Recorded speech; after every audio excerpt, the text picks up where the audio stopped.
Let's see, I don't disappoint. No, no, not at all.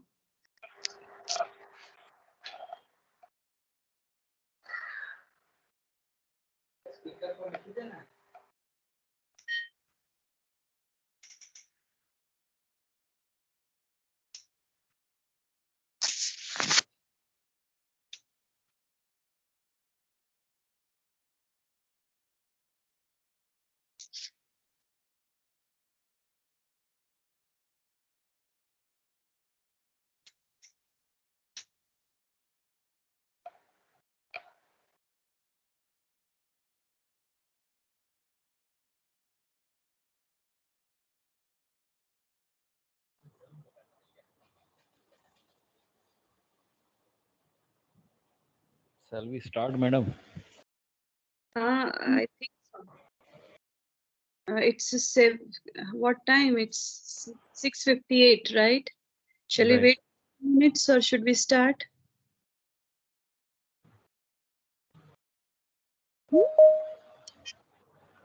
We'll wait for 2 minutes. All are joining. Mhm. Because it's a first day, some might be having trouble in joining. Yeah. So what time, Dastur sir? What time? It's 6:30 in the morning. Oh, Yeah. it's great to Early. have So you on the early morning over here for us. yes. So growing up, you used to joke about Indian Standard Time. Yeah. So yeah, we can give a couple of minutes. Oh.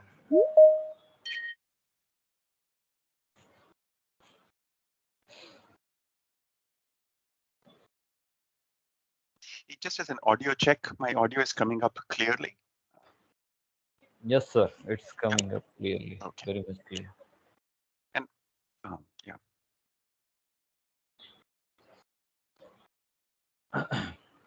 Actually, today it was a heavy rain in Ahmedabad. Oh, So the roads are waterlogged and everyone would have reached home. So I think now we can start, Mule sir. Yeah, yeah, we can start. Nikita, are you there? Yes, ma'am. So first thing we're doing is starting the recording and then start the program. Sure, ma'am.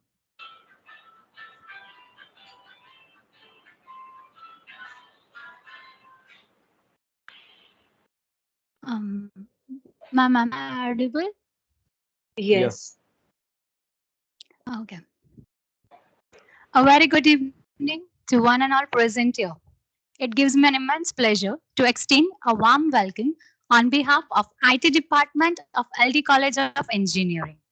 I, Nikita Nagdevani, cordially welcome everyone to the today's Faculty Development Program, jointly organized by ATAL Academy of Futuristic Technologies in the field of IT.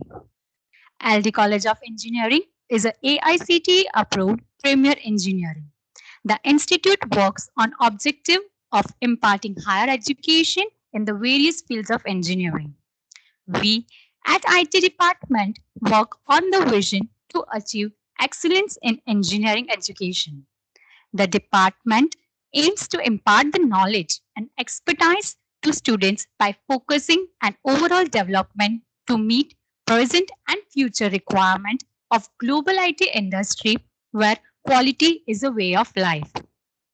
The faculty development program, which we are all gathered together for, aims for theoretical and practical understanding of the futuristic technologies in the field of information technology via expert lectures and hands-on sessions. It provides an opportunity for faculty members and research scholars to enhance knowledge in the area of AR/VR, blockchain, AI/ML, security for various domains.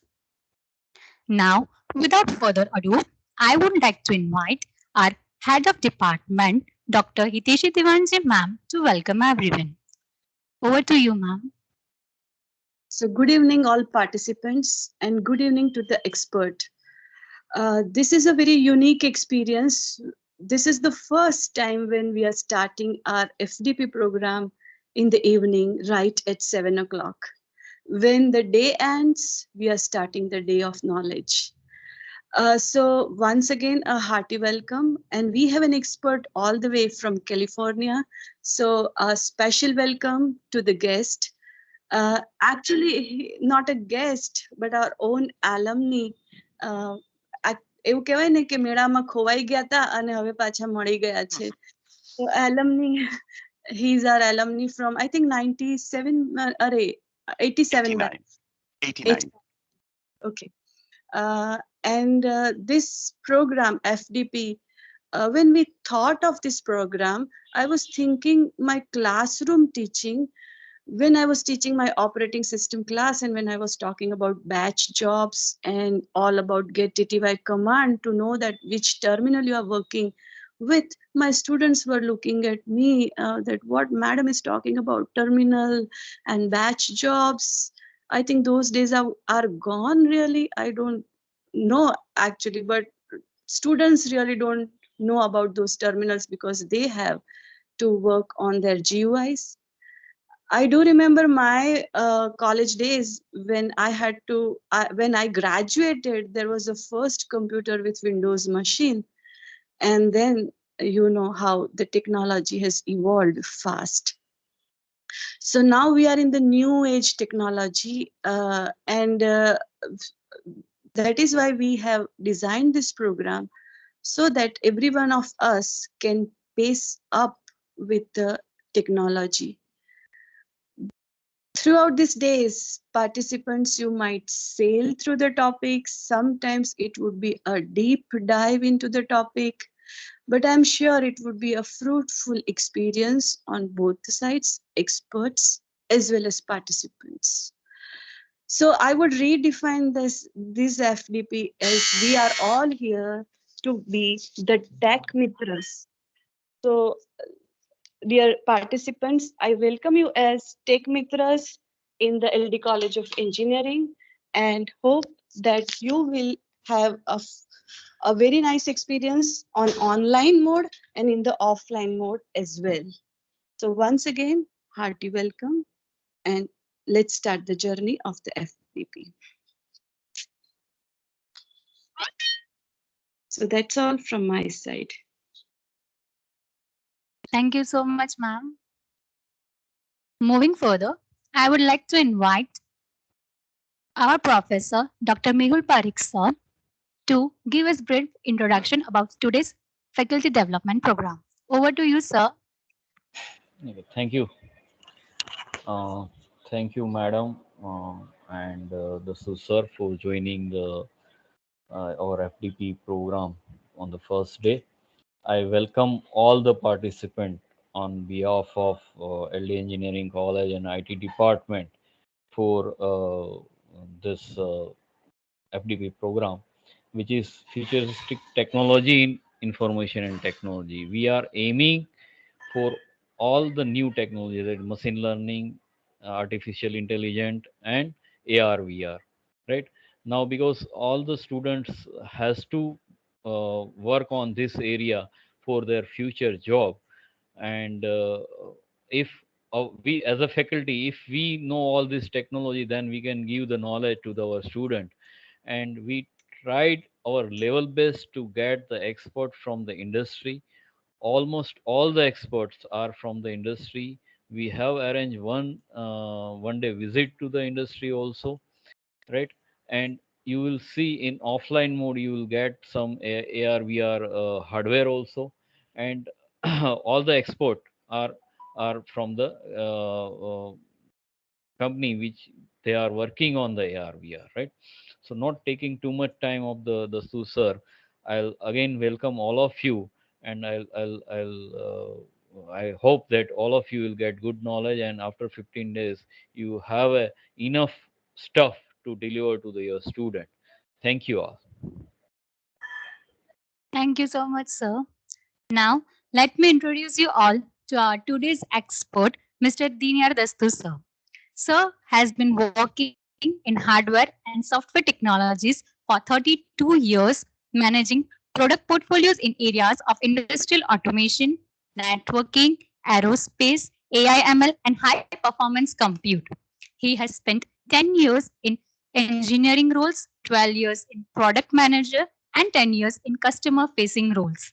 Dinya sir is currently working at Intel as Senior Director of Software responsible for software development discipline. He holds an MBA in Operation Research and MTech in Control Systems from IIT Kharagpur. He is a proud alumnus of LD College from the batch of 1989. I would request you, sir, to take further on. All right, thank you so much. And just as a final sound check, you can hear me well, correct? Can you hear me? Yeah. Oh, wonderful. Okay, Yeah, thank sure, you. All right, I'm really excited. And I'll go ahead and share my screen and see if we have any technical issues there. Even in this day and age, we are always afraid of something going wrong.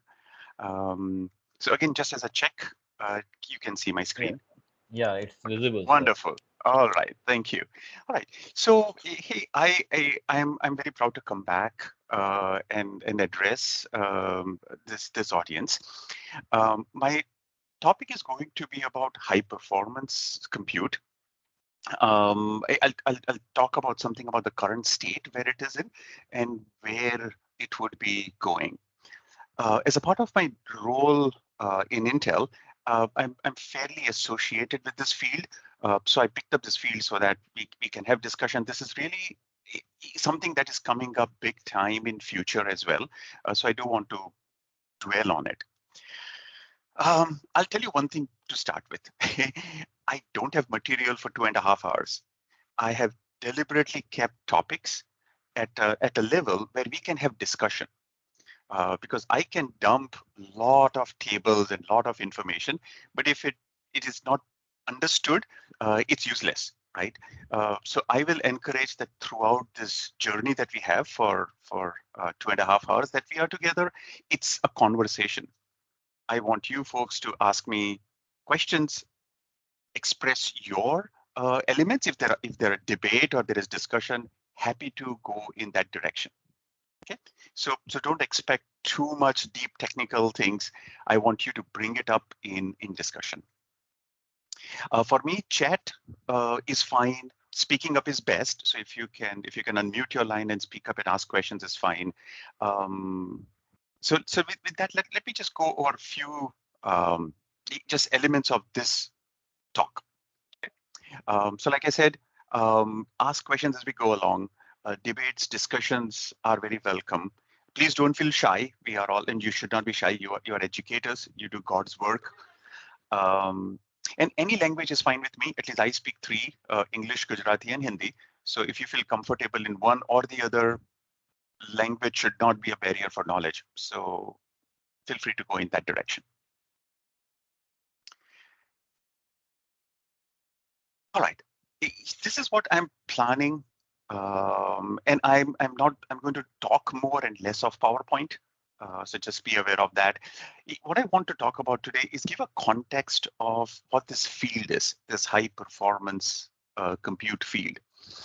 Like I said, don't expect deep dive on it, but identify your areas of interest. And my whole goal today is to talk about the why. I mean, why should you care? What's involved in HPC? Simply because the how and the what, you can always Google it, right? We live in a golden age of knowledge here. So once you know what you're looking for, it's very easy to double click page after page and read so much material on the web. So my job is today to give you a context of what you should be looking for in HPC, and then you will take it forward for yourself and your students.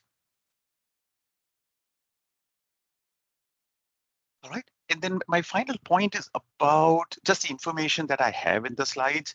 There is nothing that is original here. Feel free to distribute it. Most of the information is publicly available, and I have done attribution on slides, which means when you get the material, you should be able to click on the links and get more detail than what I am presenting. Right?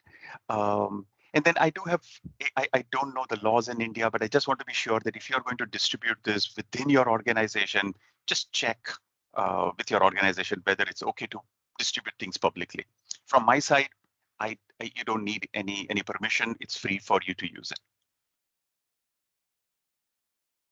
Okay, so let's dig into the 4 chapters, as I call it. So I have pieced it as 20 minutes each of this topic, but it can go more or less depending upon how you will have a discussion with among us.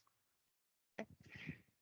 So first, I want to talk about the scope of high performance compute. I mean, what does the field look like? Just general understanding of what HPC field is. Then one big thing that has happened in last 4 or 5 years, or maybe 7 years, is that this HPC field is evolving with accelerators that are GPUs and other processors that are coming out. So I'll talk about those. Then I will dig deeper into how do you program in this new world of accelerators. This is where I will go slightly deeper into some software elements of it. And then finally, I will close with talking about what we can expect in the future on this in this HPC field. So this will be a good point for me to just pause and ask if you have any questions about just the context or any other concerns if you have.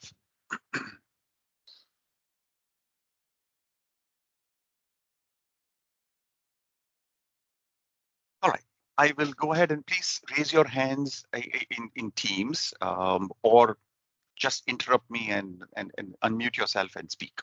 Okay, and of course, probably although there is a hand feature in Teams, so you could do that too.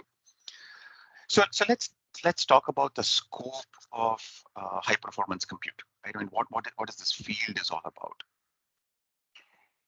So for decades, perhaps, you must have heard about supercomputers, right? I mean, it has always been there in the world of IT, but it has always been, supercomputer always has been something that extremely expensive.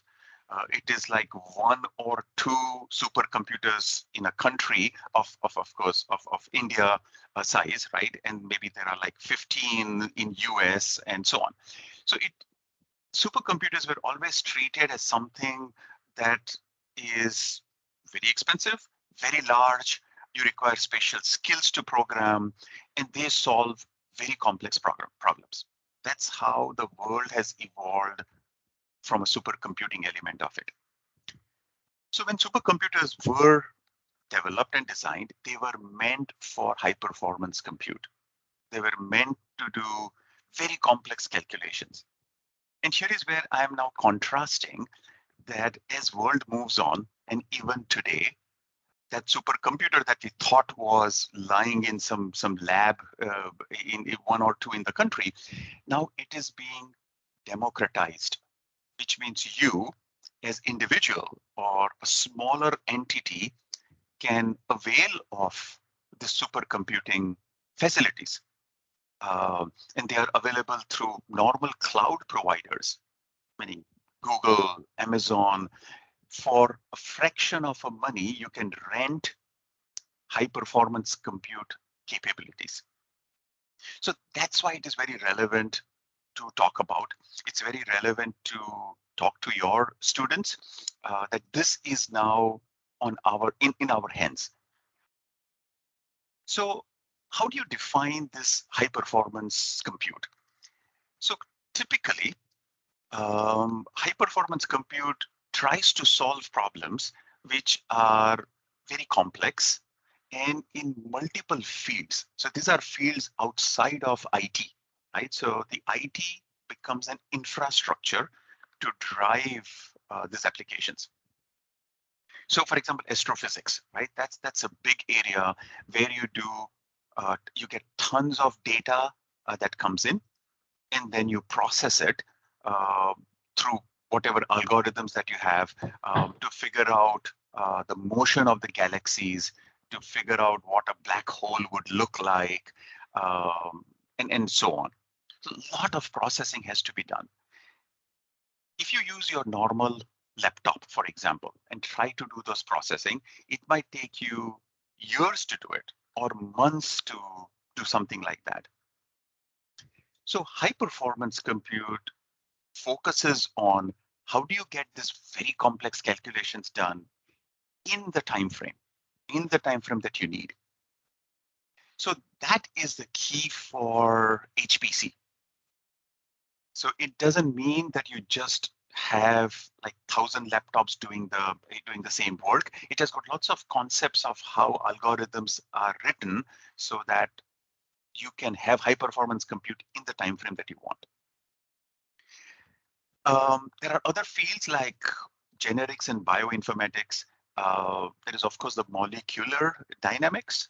So anytime you're doing chemistry, these days, if you do any kind of molecular at an electronic level, in chemistry especially, HPC is absolutely essential. Otherwise, you can't do your work. On genomics and bioinformatics, the COVID vaccine that was created was using HPC to figure out vaccines. And in fact, when COVID vaccine was being developed, my organization was asked for a lot of help around this computational element of it, because we wanted to do it extremely fast. Right from the time the COVID was discovered and then vaccine was made, it was like 3 months, and that happened because we had models that we could simulate how this vaccine will work through the population and how do you deliver it. These are the examples of what an HPC world is all about. Something that is closer to you and perhaps you might be aware of it is financial. So people use HPC extensively in the financial world. And here they are looking at nanoseconds response time. And these are mainly, at least in the nanosecond elements, are all traders. So when you're doing stock trading, these days, at least I know in the Western countries, most of the trading is done by the computers rather than people. So while people are involved, but most of the trade itself is done by the computer because it has complex algorithms which monitors the market condition, and then it wants to make a trade. And as you can imagine, 1 second late, when you're trading in millions of dollars, even 1 second late would cost you a lot of money. So therefore, HPC has got a big inroads on the financial side of it also. Finally, I'll talk about weather, right? So your weather modeling has to be accurate. So as accurate as you can do it. So therefore, you create very complex models and you want to compute them very fast. And time element is, of course, the most important part of it, because it wouldn't matter if you took 1 month to figure out the weather for tomorrow. And what good is it if you cannot model it in time? So therefore, weather and climate are also very important areas of HPC. So let me summarize this, and then I'll open up for questions, okay, or for your comments. So some common areas where simple machines won't cut in, right? So first of all, for HPC, there is lots and lots and lots of data that needs to be processed, and it generates lots of data as well. So that's one characteristic of HPC. You're always doing a lot of complex mathematical and statistical modeling. So very extensive use of like matrix multiplication, sparse linear algebra, or dense linear algebra. I mean, you're doing like linear problem solving, which has got like 1,000 parameters, right? Think of it as we have done x plus y plus z kind of equations we would have done. Now you have like 1,000 such variables which you're trying to model. And this is where the field of AI and ML comes in, artificial intelligence and machine learning, which is where you do a lot of complex calculations like this in linear algebra.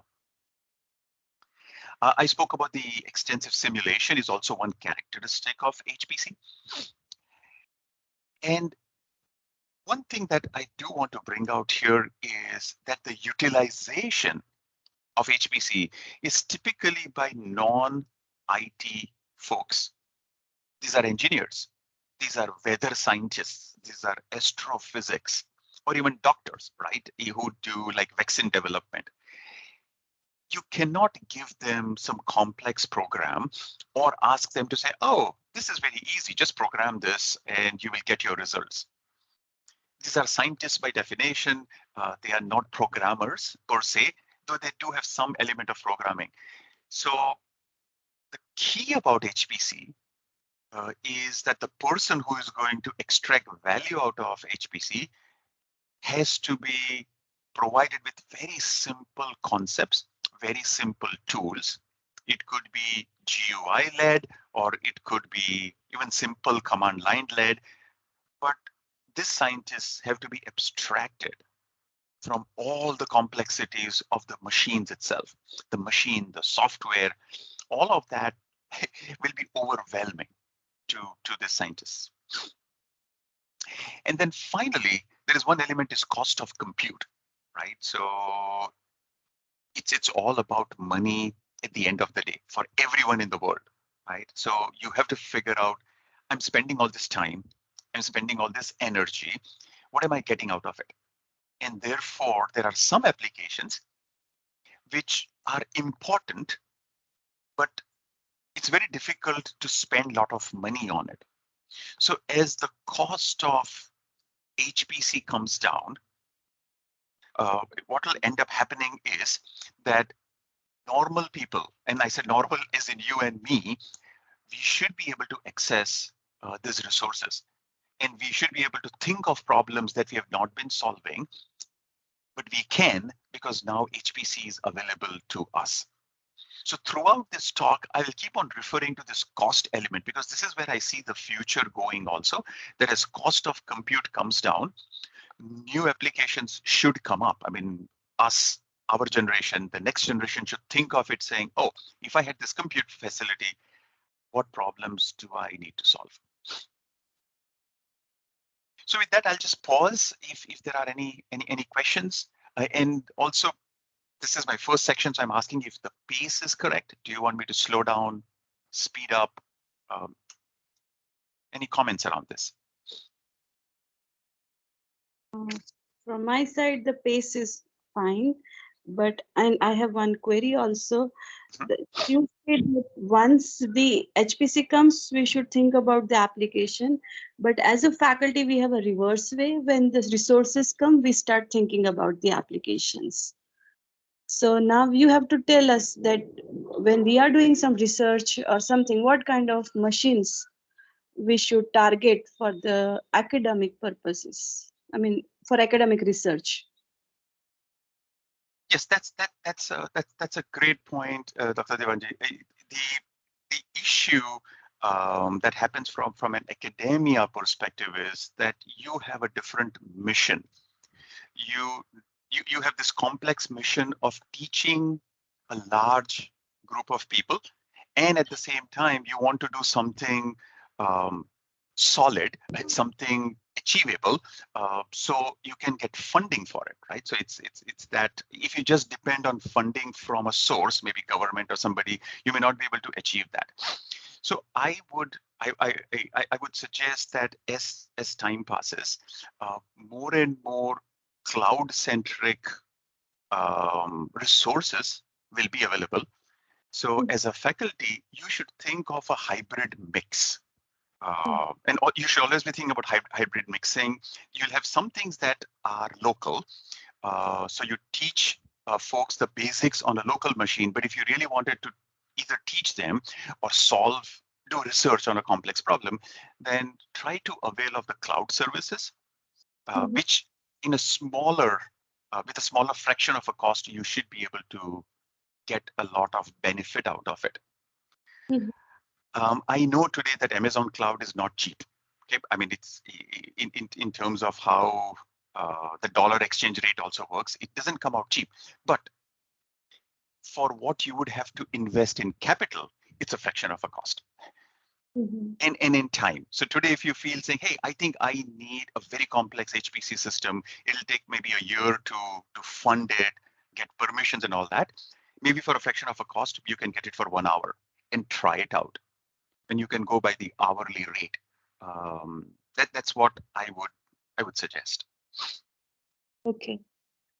Got it. Because my problem is when we start doing something, we think that this would be enough. When we go ahead, we think that we need something more. So we are not able to estimate in advance that what kind of computation power we will need for the particular problem. But Yes, and add to your other set of problem is that as an educational institute, you want to amortize your cost over a very long time. Naturally, right? You spend lakhs of rupees, and you can't just change the system every 2 years. But the technology keeps on changing every 2 years, so you're always in this bind. But I would suggest that just because there is a more powerful computer available outside doesn't mean that your existing infrastructure is bad. Mm. We do sometimes thinking, oh, I have this, I'll just make it up. I have this i7 processor on my laptop, and out in the world there is i9. Surely it is better. Mm. If you could afford it, yes, but if you cannot afford it, i7 is good enough. I mean, that's how you should also think about it. So a hybrid structure is, so I'm encouraging all of you to think about saying it is going to be hybrid. Some you invest, some you borrow, some you lease as in take it from the cloud. Thank you And so much. yeah, and then some of them are free. So actually towards the end of my talk, I will talk about some free resources, cloud compute free resources that at least Intel is offering, and another company in our field, NVIDIA, is also offering, and you could take advantage of those.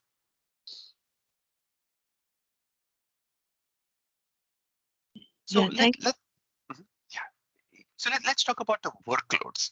Actually, let's talk about the taxonomy. So I'll just talk about one pillar at a time. And this is just to get the language about HPC. So when you talk about HPC, or actually any compute, you're always talking about workload.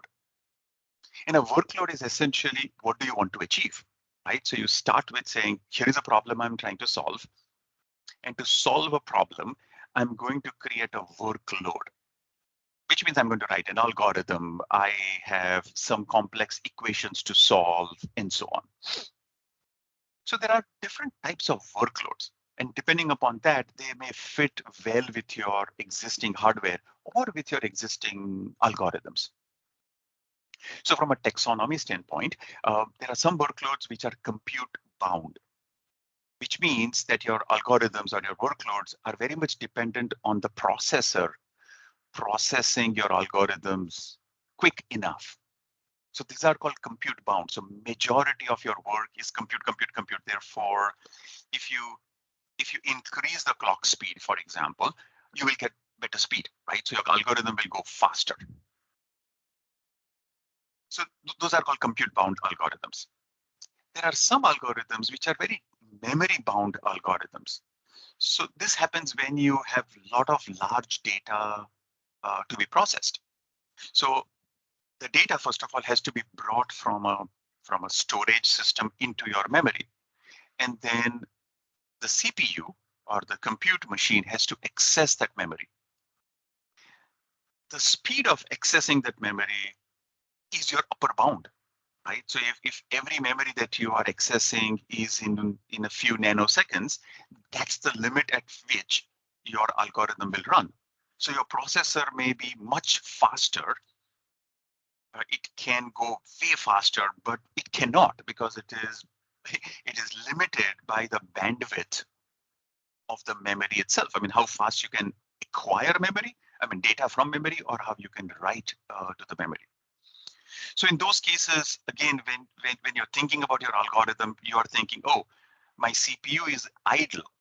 It's really not doing so much, because my algorithms are memory bound. And those things also bleed into when you're looking at the machine size, right? Sometimes you want a reasonable speed machine, but needs a lot of memory. And that's where your investment could be rather than trying to bump up the processor itself.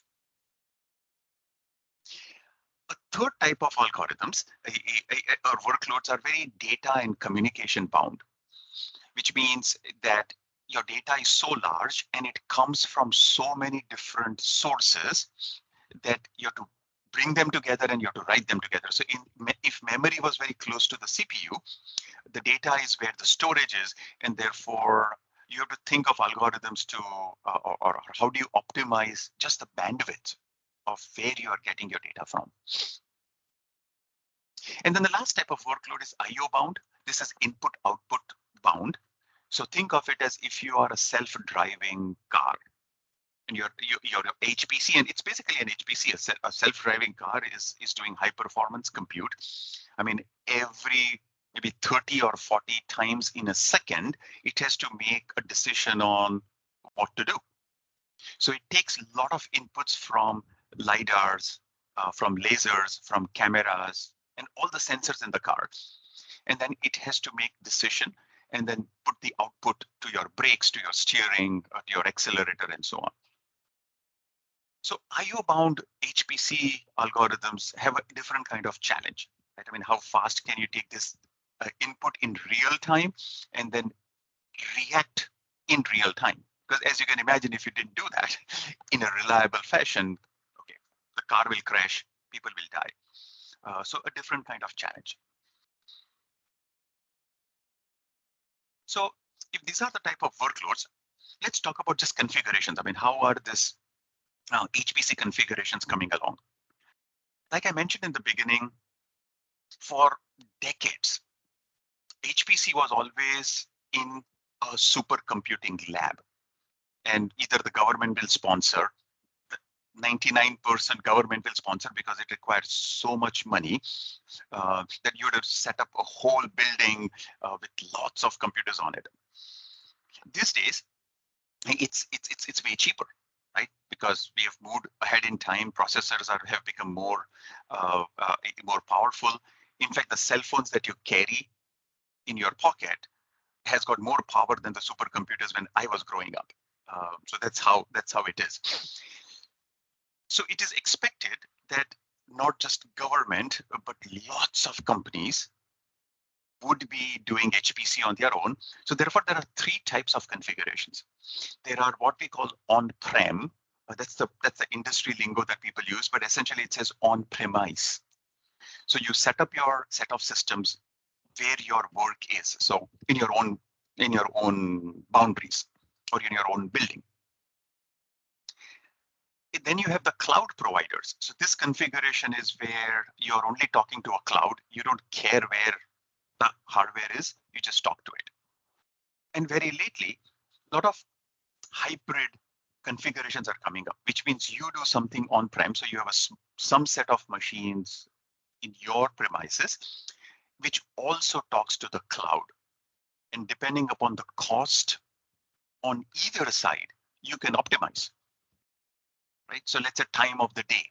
So maybe at night, your cloud provider is offering you better rates because they want utilization. So hybrid cloud can do this kind of optimization. You give it a workload and it will figure out saying, oh, I will do this part of a calculation on the cloud because it is faster, but I'll do it at 2 a.m. in the morning, something like that. So those are like hybrid configurations.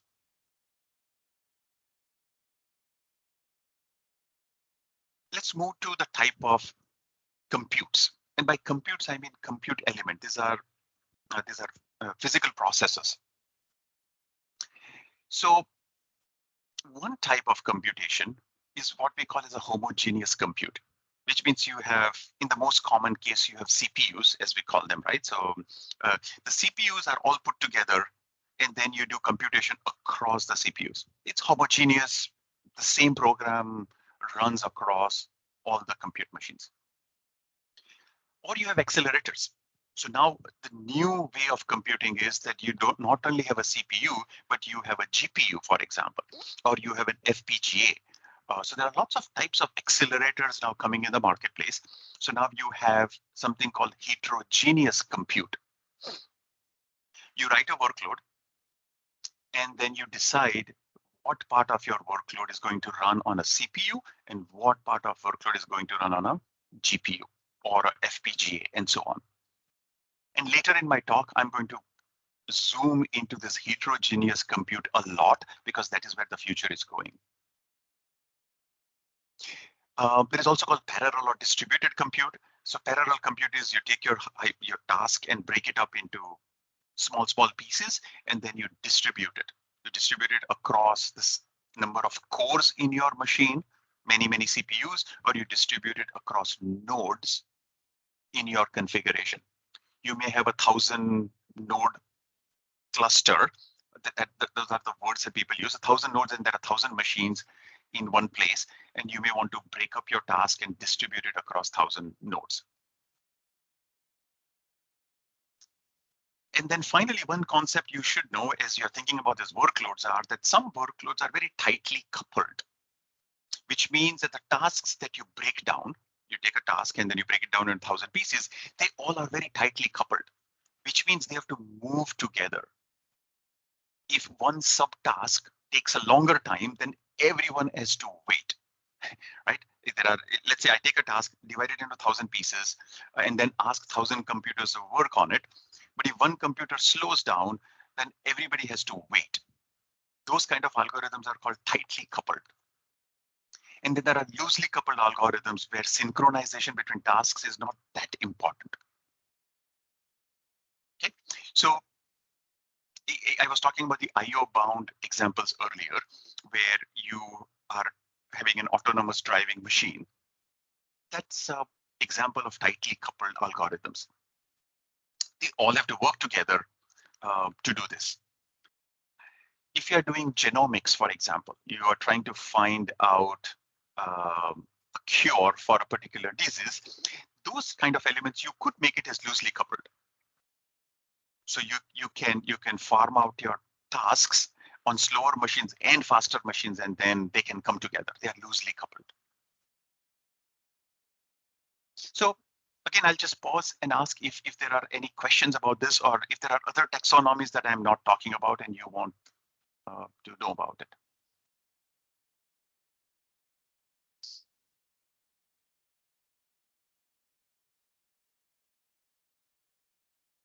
Cool. All right. And as you think of it, please write it in chat, or like I said, raise your hands.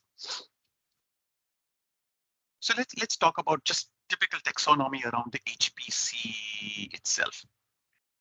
So I'm going to use my laser pointer.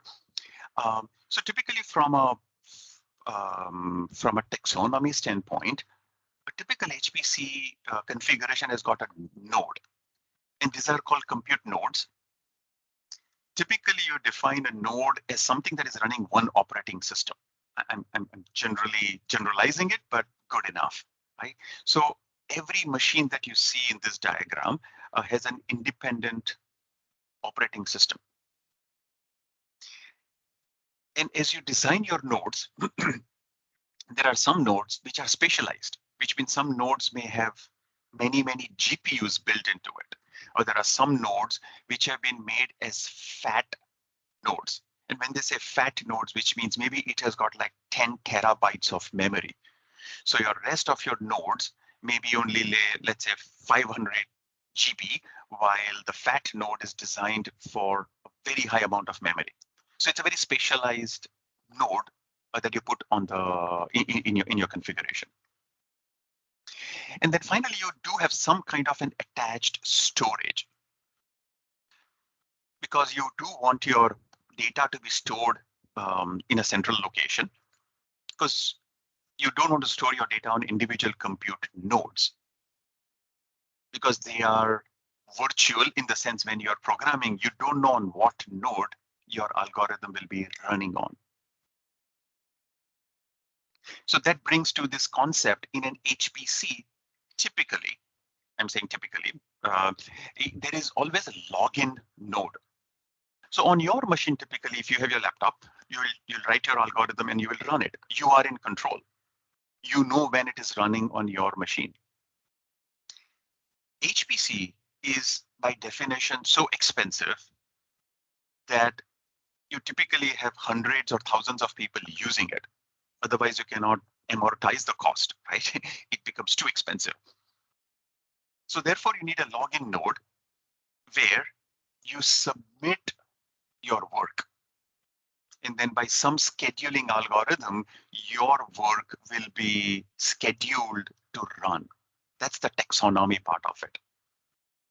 So the natural way of working in HPC is I write my algorithm, then I submit it to I log in and give it into a queue, and then I do specify my needs, which means I will say that, hey, I need like a 2 gigahertz machine with maybe 2 terabytes of memory and 3 GPUs. That's my requirement for this algorithm. Depending upon the load on HPC, you may get results quickly or you may not get results quickly, right? It's just the nature of HPC configuration. Because the algorithms in this whole HPC is going to say, okay, if you need this kind of resources, you'll have to wait till tomorrow, perhaps.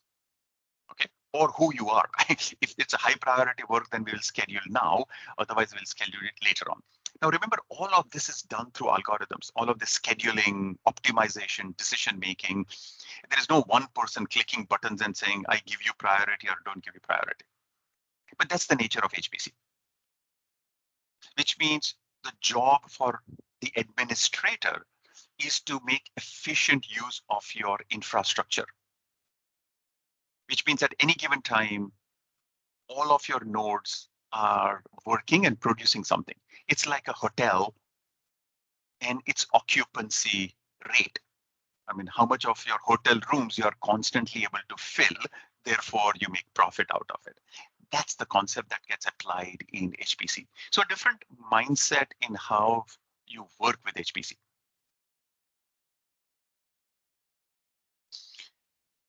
All right, and then there is the concept of clusters.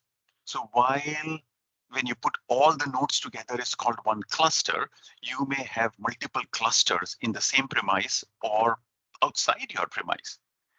And you have, of course, high-speed communication between these clusters. So now you can imagine that if your workload is very large, you can farm out. You can say, I will have part of my node running, part of my load running on one cluster, and the other part will run on another cluster. This is where the hybrid thing comes in. I was referring to it earlier, that maybe one cluster is in my premise and the other cluster is in the cloud. Maybe at this point, I should give an examples of some on-prem installations. So like you are running a factory and you are producing some parts. You may choose to install a HPC machine in that factory. And when you have overload or you want more algorithms to be calculated for whatever reason, then you may want to farm it out to a cloud. So that same machine in your factory will then send something to the cloud. Another example could be, I'll use McDonald's, right? As an example where HPC is also very important. So you have an HPC installation in a McDonald's restaurant. You may not think, oh, why should we have an HPC in a fast food restaurant? But there are AI applications that, and literally, I'm saying that McDonald's is using this kind of machines. So one of the application is that if you are, at least in US, you have this drive-through concept, which means you drive into a McDonald's and give your order. These HPC machines scan your face, recognize you, and get your order ready ahead of time. They'll just say, oh, this is Mr. Sharma. He always buys like 2 McNuggets or whatever, and the menu is ready. So those kind of things are very common, or at least they are becoming common. And as you can imagine, if you are like 10,000 McDonald's in the country, you cannot put 10,000 big machines in those restaurants. So you go for a hybrid choice. You say, okay, I'll have a smaller HPC installation in each location, and then I have a central cloud that corporate McDonald's is managing, and that's where some other data can be processed. Okay, so with that, I will talk about some few taxonomies on how computation happens in the cloud itself. So the words or taxonomy that people use is, first of all, I'm talking about the bare metal here now. So bare metal is when you write your algorithm and it runs straight on the machine. Straight as in it runs on the operating system of your machine. It's like you running Photoshop on your Windows machine on your laptop. It's called bare metal because there is nothing in between. You just tell the computer to run, it just runs.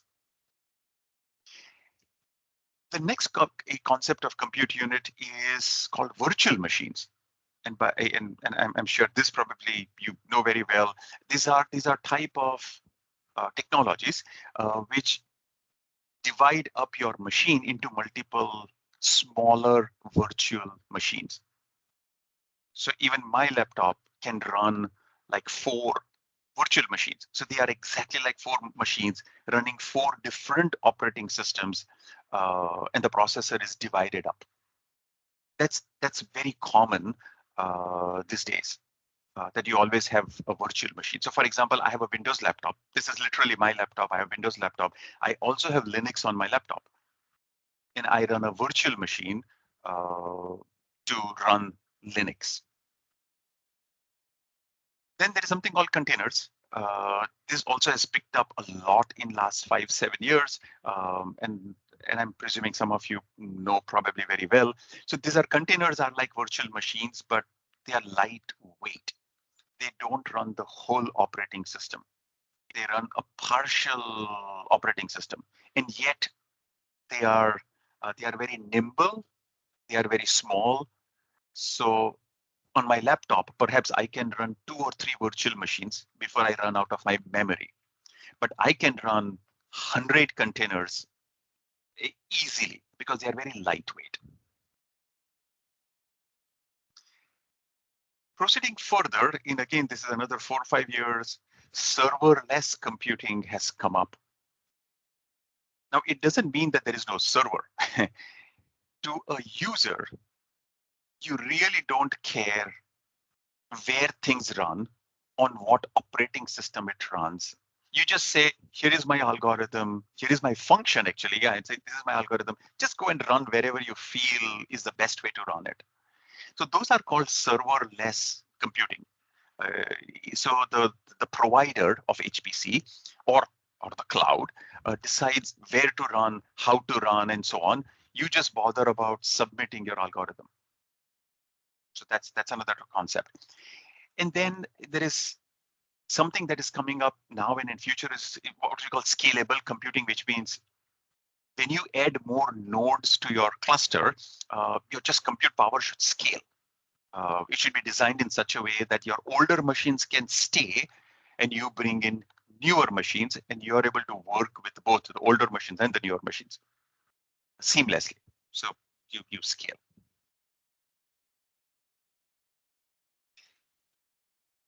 So with that, I'll talk about one more concept and then I'll pause for questions. So this is where I will say that what is important is the machines, the workload, and people. Now here, you all are presuming you all are Gujaratis, and we as Gujaratis always think about what money, right? I mean, we are very business-oriented community. So I'm talking about blah blah blah about technology, but it ultimately boils down to economics. Ultimately, everywhere in the world. Okay, not just in Gujarat, everywhere. So it's all about what's your cost on machines, on workloads, and on people. And this is a triangle that has to be in a compromised element. So you can, so this is the triangle is performance, productivity, and portability. So you can make a machine which is extremely performant, but it is so difficult to program that you just don't get productivity out of it, right? So it runs extremely fast, but your productivity is so slow, or you require highly skilled people to run those algorithms. They may not be a good choice, right? I mean, you want something from a productivity standpoint also. So you may say, I want more productivity, meaning normal skilled people can be able to work on this, but performance can be slightly smaller. That's okay. And then finally, there is portability, which means the work that I do now, it should be able to run 2 years from now, or it should be able to reutilize on a different machine. I run one algorithm today on one machine, I take it to a different machine, it should still be portable. Because if I have optimized it for just one machine, right, I make it so highly performant, but it doesn't run on another machine. What's the point, right? I mean, it may be important, it may not be important. So there is this 3 elements that always comes in: performance, portability, productivity. And then you're looking at, hey, what's my return on investment? What's my performance per watt? What are my available skills and so on. So as you think about HPC, think of it as, hey, it's a combination of all of these 3 triangles. I'll pause here for any discussions or questions.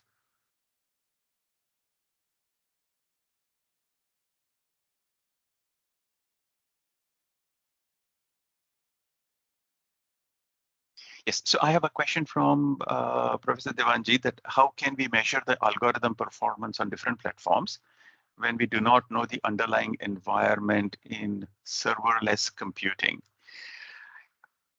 Yes, so that's a great question, and this is where the economics element comes in, and this is where people make money as well, right? So you write your algorithm, you say I want, they are called lambda functions basically, or yeah, they're called lambda functions, or Amazon calls it as lambda, branded as lambda, and then these companies sell you tiered performance infrastructure. They might say, should we run this on the fastest clusters that we have, or should we run it on the slowest clusters that we have? And then, of course, they will price it accordingly.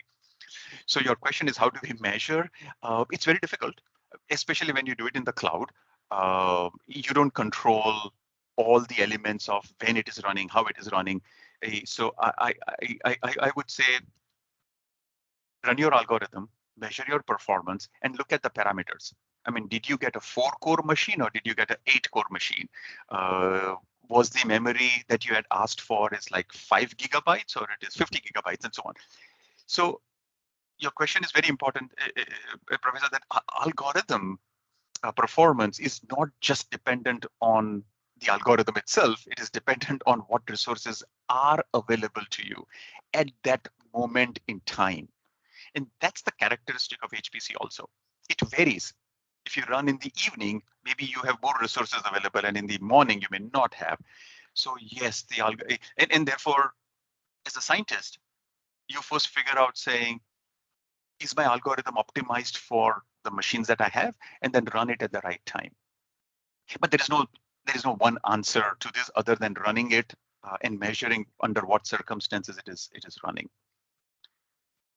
The advantage of serverless computing is that you're not, as a user, you're not renting a machine.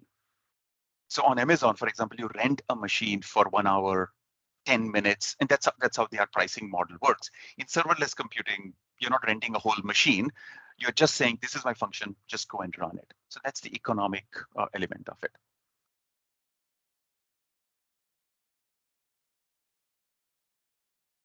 So let me just talk about just challenges of processing data. So here we are talking about huge amount of data being generated by all of these applications. And to process this data is going to take lots and lots and lots of time. So this is just to give you a view of saying, if you're driving a car, like I mentioned earlier, as a self-driving car, it generates about 4,000 gigabytes of data per day. And if you look at it as a car driving company, which has got like 1,000-car fleet, you want that data to come into your server every evening. Let's say you want those data to get back into your server and then figure out whether it was the best route that these cars were taking. Is this the most efficient way of getting fuel efficiency and all of that, right? So as you as a company might want to absorb all of this terabytes, petabytes of data, and then get something useful out of it. That's the complexity that we are looking at um, in the future. I also see a question from Mr. Parikh here, that container concept, can you explain more? Let's see if I can do it a high level thing, Mehul Bhai, and then see if we can go down. So so container is a concept where you run as I'll use Linux because it's a Linux concept. So in Linux, you have a concept of processes, right? So container was designed to create a group of processes and then call them as a group, a contained group. And that's where the name container came in. So instead of in a virtual machine, you install a whole operating system. In a container, you don't load the operating system. You just load just enough libraries that your application needs.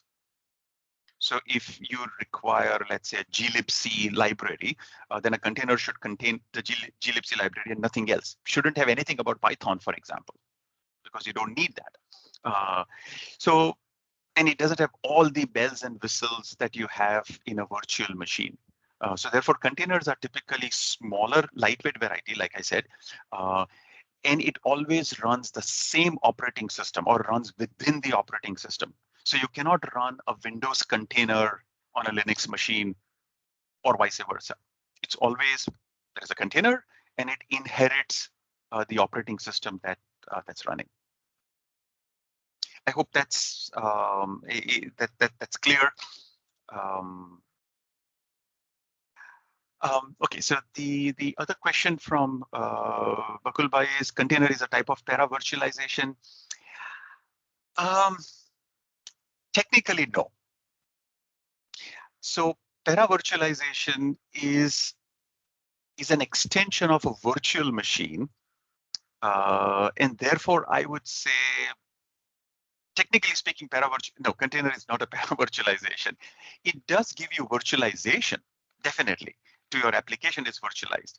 In para virtualization, typically you modify your device drivers. I'm trying to not go too much into detail, so I'm just hesitating how much deep I should go.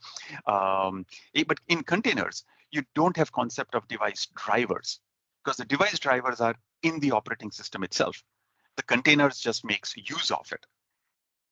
But it is contained, which means it is securely what it does, what one container does, the other container doesn't know about it. So they do use the same resources. They will use the same driver that the operating system is providing.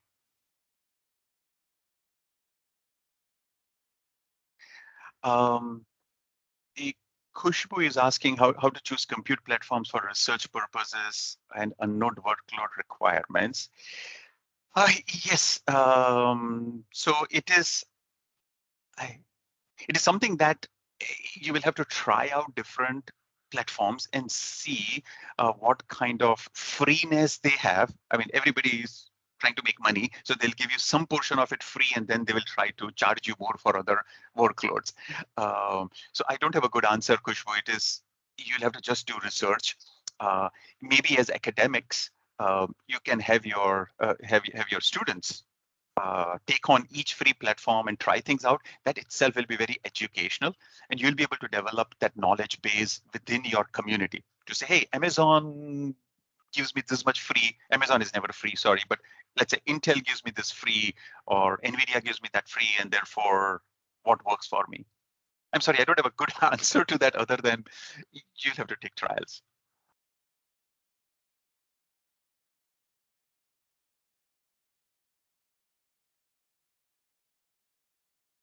Thank you, sir, for your answer. I understand it because Okay. free softwares are very difficult to found, and when requirements are different, then it is obviously a very difficult question. So, okay, Yes. I got your answer. Thank you so much for your answer. Let me just maybe just double click on one thing about this HPC and algorithms is that as you think through HPC or just think through algorithms, you will ask yourself a question saying, is my algorithm compute bound or memory bound? Does it require a lot of data or less data? And if it is one way or the other, how do I optimize for that particular variety? So I have an algorithm which is data bound, but I don't have systems which have got large storage space. So now you have a problem. The problem is not about the algorithm. The problem is about running the algorithm. And it is equally important to understand and teach people how to apply this in a smaller resource. How do you run an algorithm in a bigger resource? How do you run an algorithm and so on? So don't discount that capability also. It's a skill set that good data scientists should have to say, how do I modify my algorithm so that it fits into the required hardware? Because hardware is everywhere different. Okay, so with that, I will close this about what's the goal of our investment here is that, hey, you want to process terabytes of data. It becomes petabytes and zettabytes. I was talking to one of the popular social media company, and he said they have at least 10 terabytes of data per group of people, not just one person, but a few group of people, and they generate this kind of data, and then they have to process it. For like weather prediction, I was saying, or for financial, you will require nanoseconds instead of months. And in my vision, my personal pet vision here is that if we can make this affordable to large entities or every entity in the world, then people's creativity will come in, the world will move forward. Today, all of these resources are very much cornered by rich companies, rich countries. It's just, I hope that as technology becomes more available, it becomes more democratized.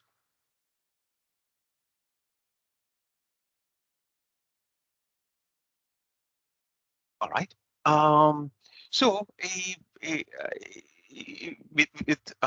with that, let me just close this chapter by saying that there are 3 bottlenecks of performance.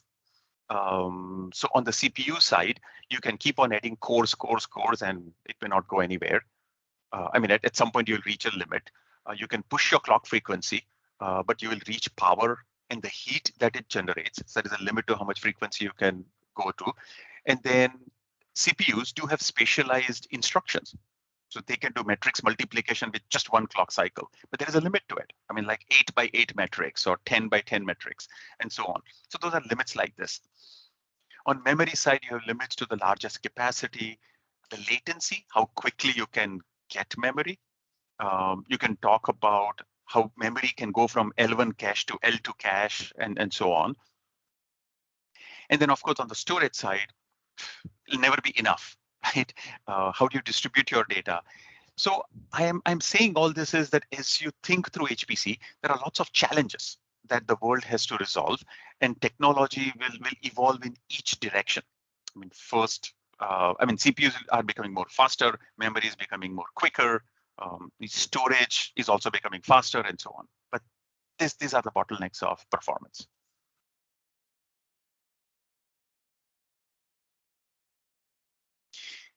All right. So with that, I'll move to the next section. And the next section is all about accelerators. So far, I've been always using CPUs generically, but now we talk about something more than CPUs. So the reason why this is showing up is that the world requires more workloads. So previously, like I was talking about astrophysics and art and weather and financial, AI, artificial intelligence, is showing up everywhere, even in the astrophysics world, of course, but it's showing up everywhere. There are media analytics and delivery workloads that are coming up. which means, I mean, if you're monitoring face traffic in a mall, it should be able to detect demographics. Is it old people coming in or young people coming in, are females coming in, males coming in, and so on. So those kind of very fancy algorithms are being done right now. These are the kind of workloads that you need to take care of. So this is where the accelerators came in. So just the CPU doesn't cut it anymore, right? So some workloads, CPU is great, but for some workloads, it won't.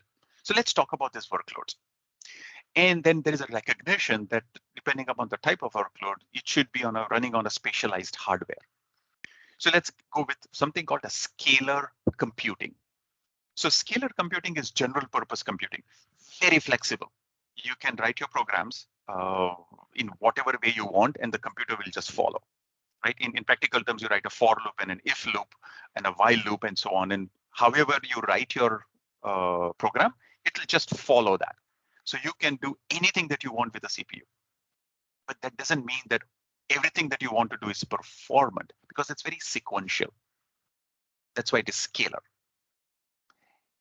The other type of workloads are called vector workloads. These are workloads which can be very easily divided up into smaller chunks, process them in parallel, and then bring them together. So a great example is image processing, right? So I mean, you have, let's say, a giant image of 3000 pixels by 3000 pixels, and you want to do transformation on it.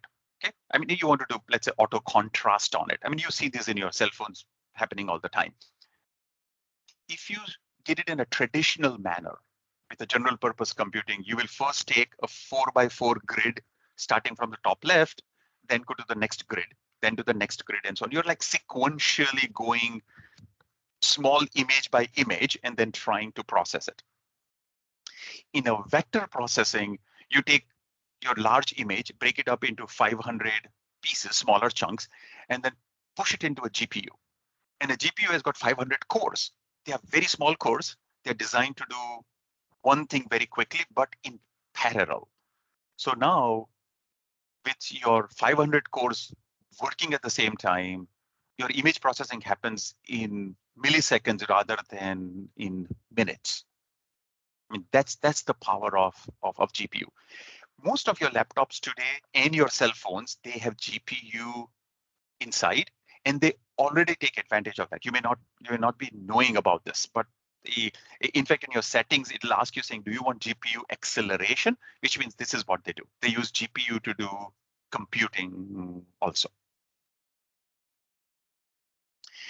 The other type of workloads are where they are sequential. They are like a pipeline, like encryption or decryption or data compression. In these algorithms, you follow through a specified set of data, meaning one data, then process the following data and so on. So it's input, output kind of thing. The beauty here is that if you could program your FPGA, this is field programmable logic. So this is a chip which is, you program the chip itself. That's what an FPGA typically is. So if you could program to do this pipeline, then in one clock cycle, you can do the whole data compression. Right, so the data comes in, and in the next clock cycle, every hardware piece is connected to each other, and then the output comes out. So extremely fast. But the problem is, how do you program this FPGA? Because you don't want to be a chip designer yourself. So that's where the other type, this kind of accelerator scale comes in. And then there are some workloads which are called metrics. Basically, AI makes heavy use of this, lots of metrics, inversions and metrics, multiplication, and so on.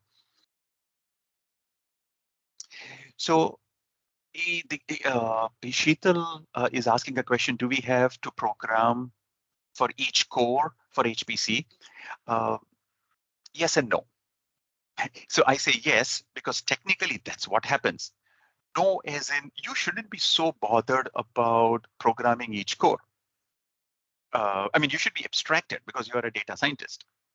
However, that is my next slide right now. So hold on to that question, meaning how do you manage this programming a CPU and a GPU and a matrix. It's a challenge. So I'll talk about that challenge. So here is how hybrid programming works with accelerators, ideally. And this is how the big programming languages work from an accelerator standpoint. So you write a piece of code, right? So you write from top to bottom here. Within your code, you call out that, hey, my first portion of the code should run on a CPU. My other portion of my code has to be offloaded to an accelerator. And I'm using accelerator generically, but GPU as an example. So I can say, hey, get my image in my previous example. That's CPU. Just go and get my image. Then my red lines here are saying, now process that image. That goes to the GPU. And then write the image back to the disk is also CPU. So you see there is a combination of CPU and GPU working together. However, you as an algorithm writer is making a decision saying, I think this best works on CPU, this best works on GPU, and I will divide it up. It gets easier with programming languages, but in concept, Sheetalbhai, that's exactly what is involved. I'm sorry, Sheetal. All right, so when you design GPUs as accelerators, you are looking at a couple of things. You're looking at latency. The GPU is great for quick turnaround of instructions. You can do frequent context switching. You're doing one thing, and then you switch over to doing another thing, and then go back to the old thing. That's what GPUs are. I mean, CPUs are meant for. They are designed for thread performance, for flexibility. GPUs, on the other hand, are designed for parallelism, which means do one thing across 500, 600 cores. And a typical GPU has got anywhere from 500 to 3,000, 4,000 cores. These are like small cores. Obviously, in a CPU, you have probably 124 cores are the limit today. That's the amount of cores that you can have in a CPU just because of the die size. But the GPU is very small, so it's designed for parallelism. And then for anything that you want to do in parallel is very good for a GPU. So if I tie this to how do you scale your HPC application? And this is where the earlier question by Professor Devanji also was coming in, saying, hey, what configurations can I run in? So typically you want to run your workload either on a multiple CPU, because that's what you have on your laptop, for example, and you can say, hey, I will check my algorithm functionally if my algorithm is correct. So which means, hey, does my algorithm do what I want it to do, mathematically or otherwise? So I take trials on my CPU. Then if I have access to a GPU machine, I'll take my algorithm and then run it on the GPU. Now I want to find out the speed part of it. First was functionally correct. Now I'm trying to figure out the performance part of it. And then if you're going into a memory cluster, I mean, in a cluster form, of course, there you can say, I can scale my algorithms across multiple terabytes of memory and so on. So here is where I'm trying to bring out that when you design HPC workload, you do think of your workload that can move portable between a small machine to a medium machine to a large machine. Why?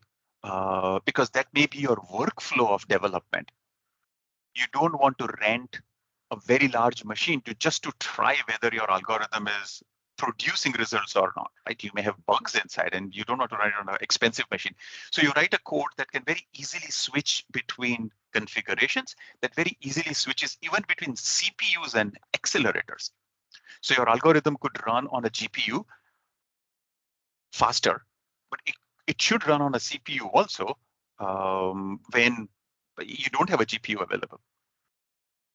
So that's one way of thinking about HPC. Another is, of course, you want to utilize it. Like I said, depending upon how the load on your machine is, you want to steal cycles out of each compute power. So I'm running my algorithm. I see my GPU is free for the next 5 seconds. I might want to go and grab those 5 seconds of GPU, right? So you're trying to do the best that you can. And finally, like I mentioned earlier, I mean, the workloads are Google, Amazon, and Microsoft have got HPC on their cloud services. As an academic institution, I don't know if you can spend too much money with these cloud providers. So I'm bringing it up here saying, hey, with your liaison with government, if you can tie up with some of the cloud providers to give you some fixed bandwidth at a cheaper rate or free, would be a worthwhile investigation to be done, because they also need good branding. And for them, it is all about utilization. If they have a time period where they can give out to educational institutes, would be great.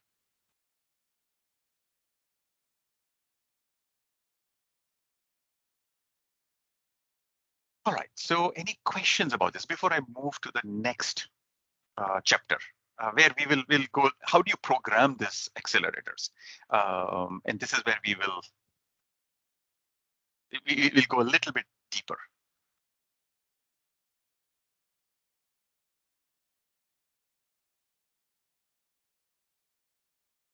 Okay, let's go into this programming the world of accelerators.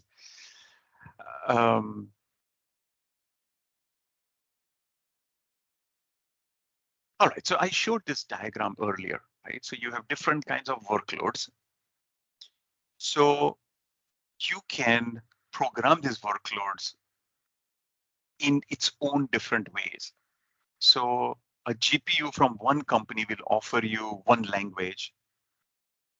And once you learn that language, you are stuck to that, right? You have now developed a specialized skills to program a particular GPU. Now you cannot change the GPU, because if you change the GPU, you don't have skills for it. You'll have to retrain your teams to do that. Or if you're using a lot of specialized tools to fine tune a particular hardware, it becomes very difficult to port it. And it's all about what I spoke about earlier, was that there is this three vectors: performance, portability, and productivity. And as economic sense, how do you get a balance out of it?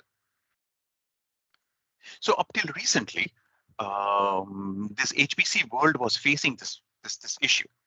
I still remember, even in Intel, when I'm sorry, even in India, when Param supercomputer was being designed, I'm talking about 1980s and 90s now. It required special hardware, special language, special skills, because that was the best available resources at that time. And Indian government was funding a custom development of those supercomputers. So the issue that we faced was that for each accelerator, there was no common programming language. So the language that you use for one GPU is different than how you program an FPGA.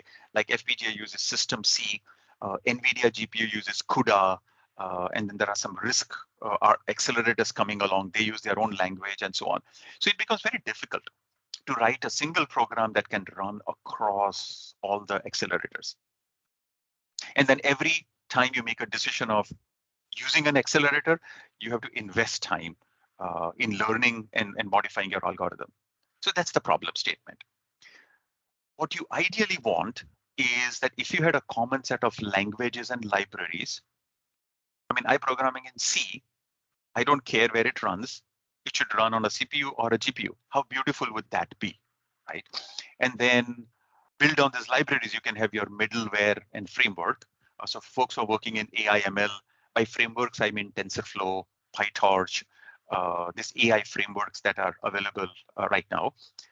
So then this vision of HPC becomes a lot more affordable, because now you can have performance and you have productivity, because people are trained on only one language, and you have portability, because now you can port your code from one company's machine to another company's machine. So here is where I will now talk about something specific called One API. So for the rest of my my talk in this section, I'm going to talk about specifically this language, which a programming model that has just come up in 2019 called One API. I will also put a big caveat here. that Intel is a big promoter of one API. And therefore, what you hear from me is a lot about one API, but there is, I'm just trying to disclose that we are a big promoter of one API. And I manage this as well. So that's why I have way more understanding of this. All right, so let's talk about this one API. So how do you program these accelerators is the problem statement. So this one API initiative was created so that it becomes an open specification. So this is one API is not Intel specification, by the way. What I'm saying is, I mean, AMD is joining in. There are lots of companies which are joining into this initiative because everybody faces the same problem.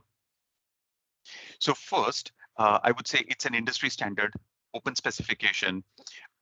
It's a simplified language. You don't need to learn a lot about parallelism, for example. I mean, you should be a normal programmer and you should just learn how to program into a parallel algorithms.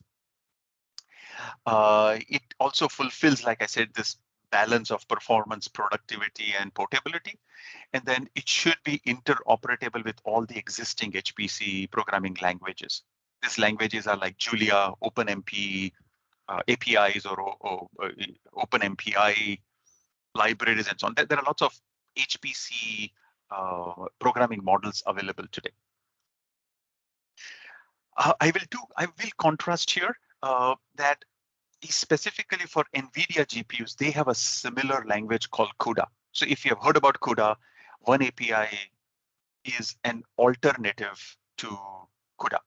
And frankly, as I'm giving you this talk, I'm not taking one side or the other. They both are competing solutions to the same problem.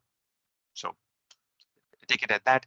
You can go to oneapi.com and then get more details around it. But I'll give you a very brief overview about this. I'm expecting that as an academia, you will do more. You'll be teaching HPC at some point. You will need a language to teach through. This could be one of them. So when you go to this oneapi.com, there are two kinds of industry specifications you will see, and I'll show them here. So one is called direct programming, which means you write C code or C++ code, and then program your GPUs and FPGAs. And then there is API-based programming, which means you don't care about accelerators, you just program to a library. So if I wanted to do fast Fourier transform, FFT, for example, it's a very mathematically complex algorithm. I will just use that API. I will tell the library saying, here is my data set, perform FFT on it. The library, in turn, because of its open specification, will run it on a GPU or an FPGA, depending upon what accelerators you have. So the libraries are written by each vendor or by open source community and optimized it. So you have direct programming and you have API programming. For this talk, I will specifically talk about direct programming because that will be of our interest, just to introduce you to this language to program this hardware. Okay, so what does this spec do? This spec now specifies the language, the APIs, and then each vendor, be it be AMD or Ampere, or there are lots of hardware vendors. So in this open specification model, the vendors will write this particular layer, this low-level hardware interface. And because of that driver, the language remains the same. So you as a programmer really don't care if you're running on a AMD GPU or you're running on an Intel GPU or an NVIDIA GPU. You just program. And then the hardware interface will take care of how to talk to their proprietary hardware. That's the whole concept of this abstraction. So as a data scientist or even as a programmer, you don't worry about the underlying hardware, which was also, I think, a question asked sometime earlier in the chat. So let's look at the language. I'm going to dig deeper into this language a little bit so I give you a flavor of it. So this language is called SYCL, and it has been around for some time, but now it has been morphed into programming for heterogeneous computing or accelerators.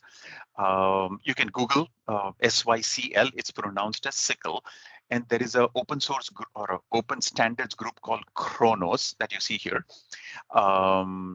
They are the keepers for this language, right? So it's not proprietary, it's written and managed by SYCL. And what is SYCL? It's essentially, it's a C++ language, but it is extended to program accelerators via templates and Lambda functions. Now, if you are a C++ programmer, you will understand this very well. If you are not, just listen to it and don't get too worried about the details of this. It also acts as a single source for all heterogeneous devices. SYCL wants to write parallel and portable code. So that's the key part here. And then finally, it is supported by multiple vendors. So if you see on the right-hand side here, the multiple vendors today are mainly Intel and HIPSYCL. So HIPSYCL comes from AMD folks. And then there is CodePlay. CodePlay is a big player in this, but I'm not saying them a big player now because Intel just very recently acquired CodePlay a couple of months back. So now it is a part of Intel. But nevertheless, there are these vendors who are coming up with their own compilers and libraries to support SYCL. So SYCL is a language, extension of a language. Each company has their own brand. So Intel's brand is called DPC++ compiler. CodePlay calls it Compute CPP compiler, and HIPSYCL is, again, another brand. But all of them underlying is SYCL. I see a hand raised. Go ahead and ask a question.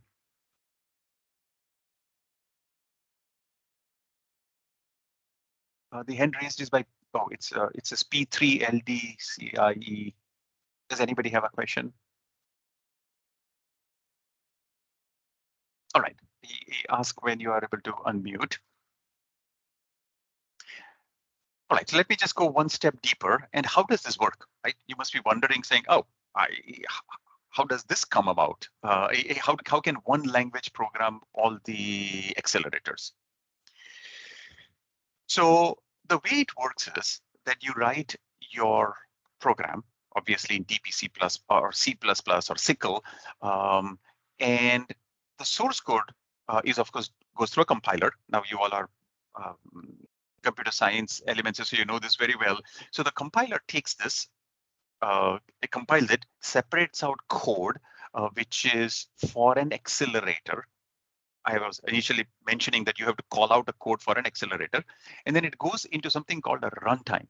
Right? This is again, it's basics of compilers, right? So the runtime is now depends on what accelerator you're going to run on. So your same piece of code is taken, sliced it up, and then depending upon what that accelerator is designed for, it will give it to those accelerators. So the code may go, one part of your code will go to CPU, one part of code will go to GPU, and so on. Understanding wise, this is easy, right? So let me just talk about a little bit of architecture behind it, because you have to get the why of it. How are we doing this? So essentially, there is a concept of queue in SYCL. And when you write your code, when you want to give a piece of code to your accelerator, you want to offload it, that's the word to use, you give it into a queue. So each of your processors, compute unit, has a queue. It can have multiple queues also, because the work will come from multiple program or even multiple users. And so you execute your code. When you want to offload it, you put it into a queue, and then the queue gets executed by the device. The only caveat here is that a queue cannot go to two accelerators, but one accelerator can have multiple queues, very obviously, right? I mean, if you want to go to multiple devices, you program it that way. The queue will not go to multiple devices. You will also wonder why I am talking about CPU as an accelerator. So in SYCL, this is a spatial concept which is very important for portability. So in SYCL, CPU is also treated as an accelerator device. Why? Because if you're trying to run your algorithm and you have no GPUs, your program will fall apart, right? Your program will not run, saying, oh, you want me to run on a GPU, but there is no GPU, therefore I will not run. By defining a CPU also as an accelerator, it takes place of a GPU, which means you can very easily say, oh, if there is no GPU in the system, use my CPU as an accelerator. You can call it as a pseudo accelerator, but your program will not fail. Your program will just run. So that portability is very, very important. It's also important for just utilization, right? I mean, you're running your algorithm, your GPU is overloaded for whatever reason, somebody else is using it, then you can use your CPU in the meantime. So your program just keeps on running.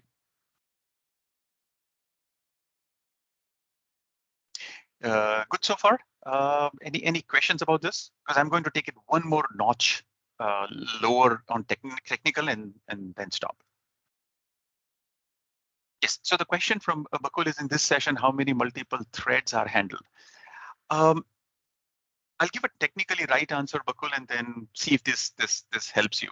So threading concept on a CPU, of course, is when you run a thread exclusively. When you give it into a queue, so for example, for GPU, if you had 500 cores, then the queue comes in as a data, but the GPU driver will now create 500 threads to run it on those 500 cores. So depending upon how many compute units you have in each accelerator, you may choose to have that many threads or even less. So for example, in your queue for a GPU, I can give an example saying, I have 500 cores in a GPU. I can have two queues, or I can have one queue which says use 200 cores for this purpose and use 500 balance 300 cores for this purpose. You can always either set up different queues or different commands to do that. And these are all programmatically done, by the way. So a part of SYCL specification, it gives you all of this libraries to say, hey, this is a GPU, this is how you send, how many compute units, and so on. I'll touch on that topic just in next 10 minutes. All right, so okay, you put your seat belts on. I'm going to walk you through simple code. I don't know if I was debating whether I should go this deep, but why not, right? I mean, you folks are teaching your students, so let's see how this works. All right, so this presumes that you know something about C++. If you don't worry, just read English and still you will be able to grasp the concept. Okay, so first of all, if I'm programming using SYCL, I have to ask myself saying, how many platforms do I have, or how many accelerators do I have on my machine right now? Remember, the code is portable. You can run your code on one machine versus other, and it could have different resources. Some machines may have 5 GPUs and some machine may have none. So in the code, you should be able to programmatically query. So for example, here, if I put my laser pointer here, this is a function call, which says, give me name of all platforms I can program to. And hold on, I'll talk about platforms and devices and the distinction between the two. So here it says, give me the name of all the platforms. Then it says, give me the name of all the physical accelerators on my machine. And they have 1:1 correlation or 1-to-many. So I'll talk about that. You can also query to say, hey, for this particular GPU or for this particular device, how many compute units does it have? So remember, if my code has to run on a particular GPU and it has got 500 cores, tomorrow I may take my code and run it on a GPU which has only 200 cores. Should my algorithm be changed? Do I have to take a decision otherwise? This is where you write portable code. So you as a programmer can query, figure out how many compute units are there, and maybe you want to optimize it that way. That's why these programs are very important. So so if I run this program, I've put a screenshot here. You can see that it puts out saying, hey, there are like 5 devices on my machine, which are on this side. I'm now going to talk. So this is the display you get, and this is the system. So in this system, I have got one CPU, one GPU, and an emulator. This is not a physical device, it's a pseudo device, which means it's a software version of the device itself. So remember the queues I was talking about? So there is an OpenCL queue or OpenCL driver. I'll use the word driver here. So platform is basically a driver. So I have an OpenCL driver that talks to my CPU. That's a platform. For GPU, I have 2 alternate drivers. I can program my GPU through 2 different drivers. I can do OpenCL graphics, or I can use level 0. You could have probably a 3rd driver also. From a program perspective, you want to know where and who it is talking to. This emulation is a very interesting concept here. So FPGAs are very expensive, and they are very time consuming to program, because FPGAs are basically processors which have got nothing on it. You create your own processor. You literally write in RTL language and then program. It becomes your own processor. That's what FPGA is all about, which means they are expensive. So what you do is you have a software version of it, and it's called emulation. Therefore, you can write your programs and test your things out before you go to the physical device. So on this machine, you have a FPGA emulator. And then remember this I was talking about the CPU as a host. So that's what this is. The sickle host is the CPU itself. And that's what it is showing here as 5 devices. So funny, right? I mean, there are only 2 devices here, but there are 5 devices as the software sees it. Because in software, you can make your own decision on performance and optimization and so on. If you're with me so far, let's talk about queues. We spoke about creating queues. So this is how you create a queue, right? So you create a queue for the host. I'm creating a queue called my host queue, and I'm creating a queue called my GPU queue. So again, remember, you are a part of C++. You are just writing one program. So within a program, you are saying, hey, give me 2 queues, one for host and one for GPU. Same concept, like we had discussed earlier for all of these devices. Now, let's walk through a simple how you offload a program.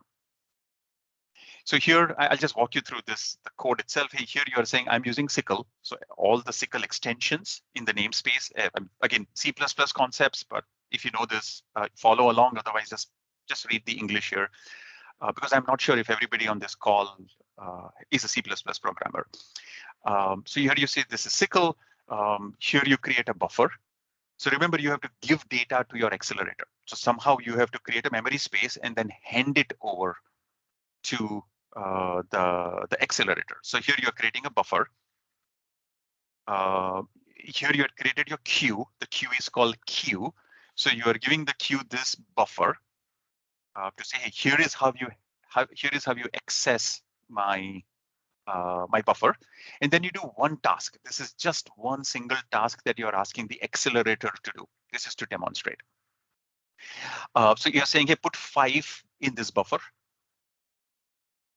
So this portion of the code, the submit queue, is the accelerator. So anything between this curly braces, queue, is what will run on the accelerator. Then it comes back to the CPU. And then, of course, you read it. The result is copied back to the host machine, and then you print it. And if you see here, number 5, this is again output of this program. Number 5 is printed.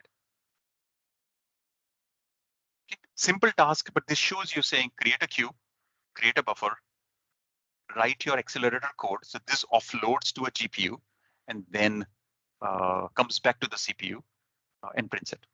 That diagram that I had shown earlier. So let's do something more parallel. So you get the feel of, so everything else remains the same, right? You're creating a queue, you're creating a buffer, you're submitting a queue now. But look here, this is what I want you to see. The way you create you're submitting the queue, you're saying there's something called a parallel for. That's a syntax. And in a parallel for, you are saying perform this things in a for loop in this case, but everything has to be parallel. So this is where the question of threads come in, Bakul, that you were asking earlier. So in this case, my buffer is 10. So when I submit this queue, 10 threads will be created on the GPU. So this simple little program says, create 10 threads. Each thread should write the index into the buffer, which means 1, 2, 3, 4, 5. I mean, it's just index, and just this is a trivial program, so it just writes into the buffer and then finishes this, comes out. Now the host CPU is going to read this and then print it. So if you see here on the right, it has printed 0 through 9. There are 10 buffers. The thing that I want to highlight here is that in a normal program, in a CPU, if you had run this, it would have done first create the queue, then one by one array element at a time, you'd have written 1, 2, 3, 4, and so on. What the GPU did was that in a one clock cycle, or at least one shot, I wouldn't say one clock cycle, a group of clock cycles, but in one shot, the whole buffer was filled up with the value. So it comes in 10 parallel threads, they write it into a buffer, and you are done. So 1/10 the time is what is taken by the GPU instead of a CPU doing it sequentially. That's the point I wanted to highlight through this example, how parallel programming is done. Now, don't think that this algorithm runs like 10x the speed, because there is memory transfer involved, there is queue creation involved, there is memory copy here. So you might get like 5x benefit. So always think that just because you have 10 threads instead of one thread doesn't mean it runs 10 times faster. There is something called Amdahl's law. Again, not required here, but there is a limit to how much speed up you can get. But you can see significantly a GPU or an accelerator can make your programs that many times faster. Now, okay, so there is another question. How do you handle parallel execution of dependent and independent tasks? Yes, that's a great question. So synchronization comes in. So sometimes you want your GPU to finish the work before you can proceed, right? Or maybe you have given work to 5 GPUs and you have to wait till they finish and then you can proceed. So these are sync operations. So you have to wait till everybody's finished. Sometimes you have async operations, which means you can proceed. The GPU can do its work in parallel. So by the time, maybe I'll just trivial example, by the time you're doing some algorithms after your accelerator, your GPU work is done and already ready in this buffer A. So whenever the buffer A comes along, I mean, you read your buffer, your data is there. So you could have methods of synchronism or asynchronism, which is where your dependent task and independent task comes in. I won't go into a lot of programming details and concepts here, thread synchronization and so on, but that's the generic answer I'm giving right now. And by the way, in this presentation, I've put attributions at the bottom. So anytime you want to know more about what I'm talking about, this link will tell you that a lot more than what I'm saying right now. All right, so I'm going to bring this to a closure by saying, hey, there are examples that people are using this one API across institutions. People have started, like I said, it's 2019. It has started getting traction because it's open source. It's getting a lot more traction. And hopefully, as we see, future will be. I'm hoping at one time you are teaching SYCL in your curriculum. But this is to introduce you so you can think of it. All right, so 2 free things that are available from Intel. Like I mentioned, Intel is a party to one API. We support one API as an initiative. Therefore, we have tools for it. So there is something called Intel Dev Cloud. Google it. And this is where you get free access to a cloud. So don't expect large workloads to run on this. I mean, you may not get so much time in the queue because worldwide people use this dev cloud, but it's absolutely free. And it's great for teaching and learning SYCL and parallel programming. So when you go to Dev Cloud, it has got Jupyter notebooks. For folks who have done Python would hear about Jupyter Notebook. Basically, it's a way of programming in a very methodical and a step-by-step manner. Very good for academics, by the way. So check this out. I would highly encourage, if you wanted to start dipping your toe into HPC in your curriculums, at least one Dev Cloud is available. I'm expecting other companies to do the same. Right? I mean, this is our brand exercise, as you can imagine, right? Intel wants people to know about our GPUs. But we support, I mean, this is open spec, so it supports anybody's GPUs. And then finally, if you want to do it on your own machine, not a cloud, but on your own machine, Intel also gives free one API toolkits. So these are basically software that you will install on your machine and then write SQL code. It has got all AI libraries inside. It has got math libraries inside. So anyway, if you Google Intel One API Toolkit, you will see, and you'll be able to download and use it. So feel free to use it. And it's open for any kind of licensing. Typically, your laptops have a GPU inside, and if it is an Intel laptop, then most likely it has Intel GPU, and therefore you can program your GPU also. So just using your laptop, no other fancy hardware, you should be able to do SQL programming. And there are tons of tutorials and samples and so on. I won't go into detail. All I'm saying is there are some free resources available. If your interest or your PhD student or your master's or bachelor students are interested, ask them to check it out.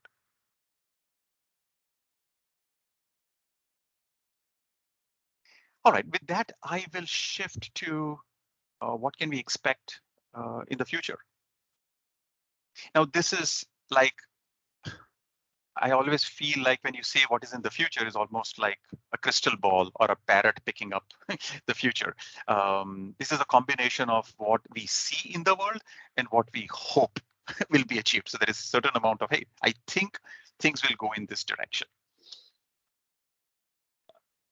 So let's talk about HPC future. Okay. So one trend is that this Moore's law is very active. And for probably all of you know about Moore's law, that the compute power doubles every year and a half. Every 18 months, the number of transistors double, or the number of compute elements double for the same price. So compute becomes cheaper and cheaper, or compute becomes more faster and faster. Either way you can look at this, which is good, which is fine. I think the key part for HPC is the following, that the networks are becoming faster. Remember, I was telling you that the processor can run at very high speed. The memory is the bottleneck. The network is the bottleneck. The storage is the bottleneck. Data has to be fed in fast enough for the computer to keep up. Otherwise, the computer is always, or the CPU is always idle. So networks are becoming faster. I mean, 40 gigabytes per second is like, okay, that's becoming normal, right? I mean, one terabytes per second in few years is absolutely possible. People are working on it. So networks are becoming very faster. And therefore, this connected memory and storage is also becoming faster. You are able to access data from a remote machine fast enough, as if it was on your own machine. That's the key trend that will drive algorithms for HPC. On the workload side, there is this positive feedback loop that is happening. Because you have accelerators, workloads are coming up, new workloads are coming up. And because new workloads are coming up, people are designing more accelerators. It makes economic sense to do it, right? Everything is about, like I said, money. So therefore, workloads evolve, taking advantage of accelerators, and accelerators evolve, taking advantage of new workloads. The problem is that the workload data are saturating existing nodes. So something has to be done because each workload, I mean, each machine cannot have too much of memory, right? So how do you distribute memory? That's one trend that is happening.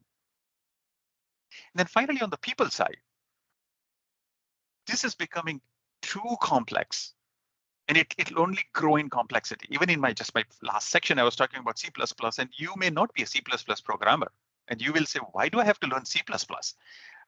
I want to program in Python, or I want to program in Julia, or a language that comes which is very simple for data scientists. So developers want to be abstracted away. That's a trend that we are seeing, away from all of these complexities. Why? Because everyone has only 8 hours in a day, or maybe 12. Right? I mean, over 10,000 years, we all had the same time. People don't give us more time just because the system is complex. So how do you solve that problem? Abstraction, abstraction, abstraction. Everything is, how do I make things simple and hide all the complexities? Now, as an educational institute, you have to teach people all levels, right? You have to teach about the processor, C++, and then data scientists. So you have a special challenge. And ultimately, all of these trends are driven by one single factor called total cost of ownership. It's called TCO as an industry acronym, but everything matters about TCO, which means I own something, but it's total cost of ownership. How many people do I have to hire? Will I be able to leverage my investments going forward? All of those are all about cost of ownership. And I think Professor Devanji, you were asking earlier also saying it's so difficult to figure out what hardware to get before it becomes obsolete. That's a cost of ownership. And then, of course, you have to have people to maintain it, administer it. So all that comes under cost of ownership. But these are the trends that that we are seeing, because we're talking about future now. So and I'm mentioning this here, I highly recommend, if this talk was interesting to you, there is this YouTube video by Amin Bhadat. He's very good. But this particular video, he spoke at one of the SIGCOMM conferences. He's calling it as a fifth epoch of distributed computing. If this topic was of interest, I highly recommend to see this 50-minute video where Amit takes you through, and I'm going to show you some pieces of it, again, attributed to him. But I recommend that you should look at this video. So here is a short synopsis, like 3 slides from his video. I attribute to him. I'm making it very clear. These are his slides. So he describes. So Amin is describing like 5 epochs of computing. And so epoch number 1 was when many years back, decades back, we had this email, telnet. So people to computer interaction was what was going on. People were trying to work with the computers. Like that was one way of computing and distributed computing. The second epoch came along. So here, of course, because it's emails and telnets, it was like 100 milliseconds of interaction time. In the second epoch, an epoch is in big phase, right? So second epoch came in when business to business, computers to computer communication started happening. So here your communication and everything started growing. 10 milliseconds is something that we were all driving towards. This is like late 1990s and something. And then HTTP came along, right? So this is where the internet boom started showing up. So this is where services to services, people were able to access static data. I mean, I can go to Wikipedia and read, was important. So 1 millisecond, I mean, I click on a button and it should show up quick enough, right? I mean, those are the big things about now. When I say this, of course, when 100,000 people are hitting on Wikipedia, that's where 1 millisecond becomes very important. Right? Not just to me, but the server should be able to process that fast. The fourth epoch he calls about is, hey, now we are talking about people to people. This whole, you access your Google Maps and you access all the Facebooks and the TikToks of the world. That's where this people to people interaction happens. And he's calling it as the fifth epoch, which is the distributed computing element, is the people to insights. So here now you're able to use AI, ML to get insights around what is happening in the world. And I think somebody mentioned, please share the link of this video. Sure, I will be giving this document out and it'll be distributed. I don't know how, but you will get this. But please feel free to just Google this. Just say 5 epochs of distributed computing and it'll pop up for now. But the link is, of course, mentioned here at the bottom. All right, so what the future looks like is that when you have these massive data centers, you can treat them as compute nodes, like we were talking about, right? They were like, hey, this is my server, this is another server, this is third server, this is fourth server. These are all individual compute nodes. The future is about software-defined infrastructure, which means that the servers that are shown to you as a user are virtual. They are cooked up. They are cooked up on the fly. So you see some element of this in Amazon today, but this will become pretty common. So you would say, hey, I need a server, and it'll ask you saying, how many CPUs do you want? How many GPUs do you want? How RAM do you want? And then it will create a virtual server of all of these resources put together. There is something called IPUs today. Again, if you can Google it, it's a little deeper for this topic, so I was not talking about it. It's called Infrastructure Processing Unit. These are FPGAs which actually make all of this virtual happen. So it's happening today, by the way. And Intel plays a big role here too. So but this is where we see more and more virtual servers coming in. So you don't buy a physical machine, you buy a bunch of machines and then create virtual servers out of it. Very similar like virtual machines in software. And then finally, once you have that, you are now able to create virtual clusters. So like you have virtual servers, now you have virtual servers of virtual of virtual servers, which is like you have a server racks, and now you can create a GPU pool, you can create a flash memory pool, and so on.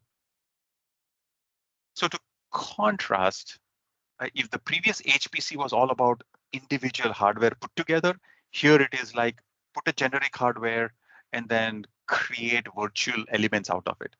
This makes things very scalable. So tomorrow when you want to upgrade your HPC, you add more machines to it. Your old machines will still remain because they are a part of virtual, right? You're not throwing away your old machine and buying new ones. You're just adding it to the pool of your machines. So this is where we see going towards. And the way I would describe this future of HPC, at least one element of HPC, by the way, HPC is too complex and too large. This is one element of it is what is called software-defined infrastructure, which is what Amin was also talking about. So as a user, you are writing your workload to a virtual machine, a virtual server. You just think it's a machine, but it's really not a machine. Behind the scenes, it is cooked up through a bunch of CPUs, bunch of memories, and so on. This is what will happen in a practical manner, which means you have a dynamically reconfigurable data center. You can configure it very quickly, depending upon your load. It is distributed. You can keep on adding, and it will serve all your needs from on-prem, from edge to cloud. So that's the big vision that we see, and by vision as in 4 or 5 years, we will see this full-fledged, and then we'll have to look at the next vision. In the software industry or technology, you don't see like 50-year vision. That's too far out. 5 years is good enough for you to estimate. So with this, of course, your loads will become smarter. You'll have smarter telemetry. You will scale as your workload goes up and down. You can create like 10 servers in the evening, and you can create 100 servers in the morning. Time of day usage, all of that will work. All right, with that, I am going to open up for just open discussions about anything and everything that we spoke about.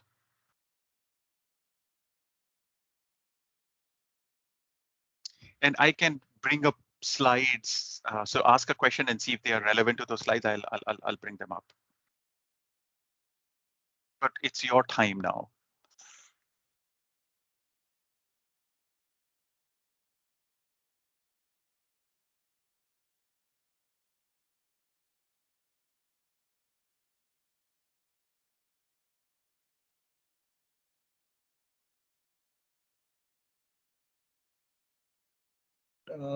Hello. Hello, Dhaval. Yes, hi. Yeah. I have a very basic question that on what basis and how do we ensure that my program is going to work fine on parallel computation Um, without execution means, yeah. yes. So your question is interesting because it's more on the skills and algorithm that you will have to think through. I'm trying to not go into too much detail, but let me just scratch the surface. So parallel programming.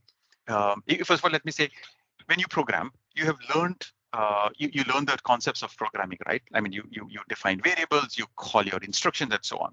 When you shift to parallel programming, concurrency is another thing that you have to be constantly aware of. So in normal, let's say sequential programming, you don't worry about concurrency because it is sequential by design. I mean, you know the first instruction is done first and then the second instruction is done. It's just natural. In parallel programming, concurrency comes in because let's say I'm trying to do parallel operation. At one point, my one thread is making a change to a variable and the other thread is also making a change to that variable at the same time. Who will win? Maybe one of them will win. I mean, meaning the first nanosecond person will win, but that will make your program not accurate or it'll just fail. It just won't. So when you do parallel computing, there are techniques and of course a bit of skill that you require for concurrency basis. But one thing that I would just highlight is that yes, for doing parallel programming without even running the algorithm, you should look for concurrencies. You should look for memory conflicts. So a good programming always locks up your memory, which means if you want to write to a memory, you will lock it up. Then you will write to the memory and then they'll unlock it. So other person cannot write it and so on. You use semaphores for synchronization. So there are different techniques for parallel programming, but that's as generic as I can get right now. Tell me, ask me more. Are you looking for something specific that I can answer? I'm giving a very generic answer I can understand. I was thinking that we require to prove on paper using the mathematics, right? That something is assured to execute for the results. So in sequential programming, we can go by sequential function calling and check with the inputs and outputs, right? But in parallel case, as you mentioned, that there are several parallel scenarios which can occur at any moment of time, right? So in that case, on what basis and how do we prove? So how do you do it is, So of course, it is just that we have to create a test case environment for every possible scenario, but then it will go for a brute case approach, right?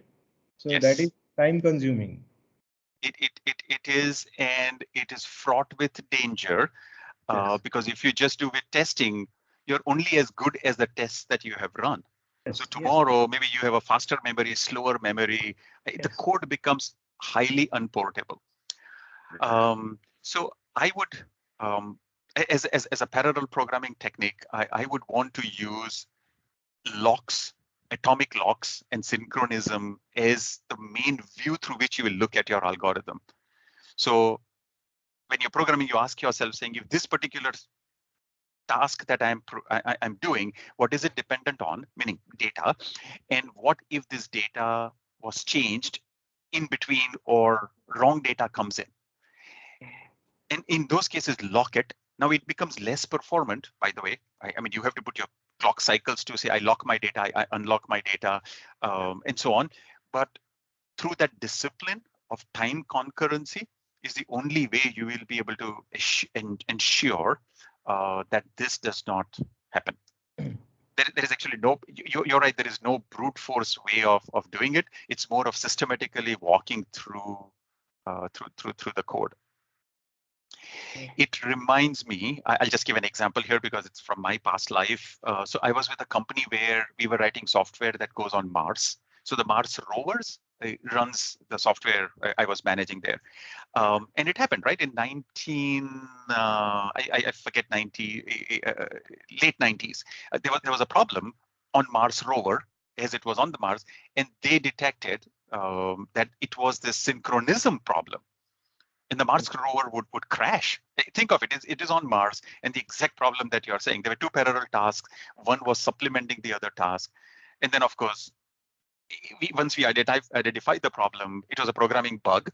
We had to go and change it. It is called priority inversion. I mean, if you are interested, do Mars rover priority inversion, and you'll find material on that. But yes, so there is no other way. People do some kind of algorithms to check. So there are tools which will let you know if there are conflicts happening. Even so, that reminds me, when you download this one API toolkit I was talking about from Intel, there are certain memory analyzers which will tell you this kind of conflicts. But these are just the tools are as good as how you use them. There is no 100% guarantee. But do use your tools, do use your knowledge to walk through concurrency issues. Okay. Unfortunately, I don't have a magic bullet. Maybe with AI, in future, this will become way easier. So to that point, to everyone, when you write HPC code, functionally accurate is a thing. People measure not only just performance, but whether your thing is producing functionally accurate output. Because it's possible that if you have written your parallel algorithm not correct, you will get wrong results sometimes. And you will never know when the result is wrong. Right? Okay, thank you.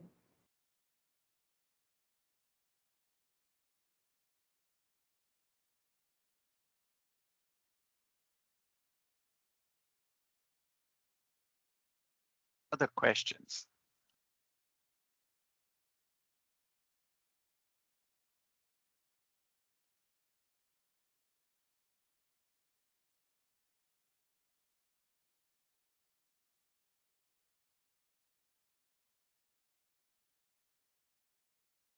If there are, then I don't know.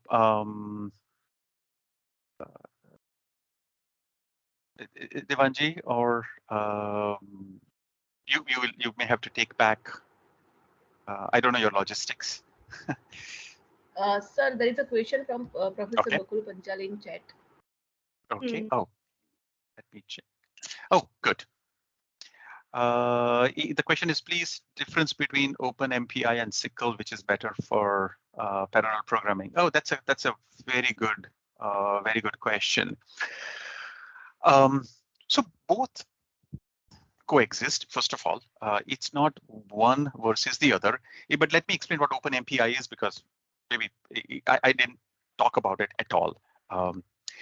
So when you are doing parallel computing across nodes, even within a node, but when you have multiple parallel threads running, you need a way to synchronize between them, which is what Dhaval's question was earlier.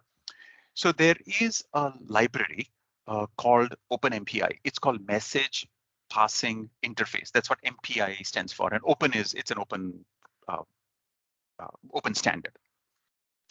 So you use this OpenMPI library to synchronize your parallel programming tasks, either on the same node or on multiple node, which means practically saying, as an example, I will say, hey, I am doing my work, and I'll offload, or I'll ask my other thread to run on another node, and then I'll pass on that message saying, hey, you do this, and then tell me when you are done. So the processes have to talk to each other, and OpenMPI is what is done. That's what OpenMPI is used for. SYCL has a different, so you will use OpenMPI, by the way, along with SYCL. So it's not like one versus the other. SYCL allows you to program your offload accelerators as a method of sending the data over and the tasks over.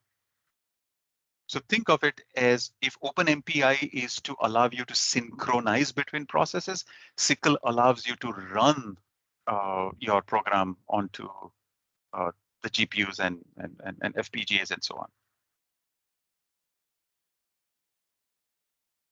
on. And Mr. Bakul, let me know if you want more details, or did I answer this to your satisfaction?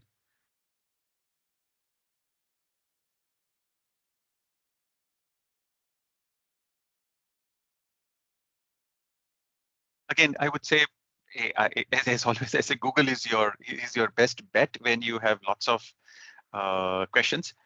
So OpenMPI, you'll find lots of material on OpenMPI. It has been around for a very long time. In fact, most supercomputers use OpenMPI today, and yeah, computational work. It's a good library.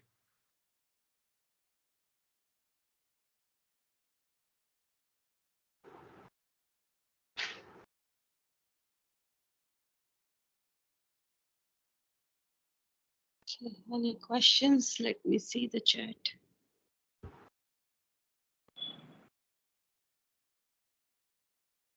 I think Professor Jinal has a question. She has raised her hand in between the session.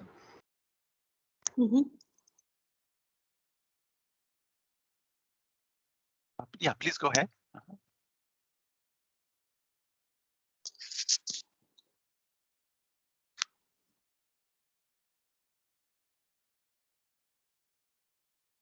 No, ma'am, my doubt is solved.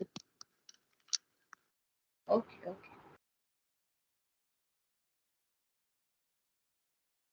See, my purpose today was to just introduce you and give a context of what the field looks like. So I hope I have done that. I was not expecting you to become experts into HPC, because no one is. I mean, no one person is expert on anything these days. But if you know the context, the business, the economics, the technology, then you can dig deeper into it. So that was my whole purpose of putting it at a level which is good enough to say, okay, now I understand, where do I go from here? Yes, I agree. As a teacher, we also feel that we should stimulate the thought process, not the end solution. Exactly. Yes. But I have learned how to present things. Though I'm a teacher and I do it for the years, but your presentation is really good. I can say a stylish presentation. Oh, thank you. Yes, sir, I agree with Hiteshi ma'am. Sir, we have just gone through 2.5 hours, but we never even think about that 2.5 hours were spent within some time limit. So it's a very, very good session. Vinya sir, she is Swati ma'am who is coordinating with you. Yes. She and I spoke earlier in the week, or last week, taking trials. So participants, can we wind up? I think. Are you there, Niyati? Yes, ma'am, Nikita is there. So can you wind So, yeah, sure, ma'am. So all the participants, I would request you all to take a group photo. So please, can you switch on your cameras?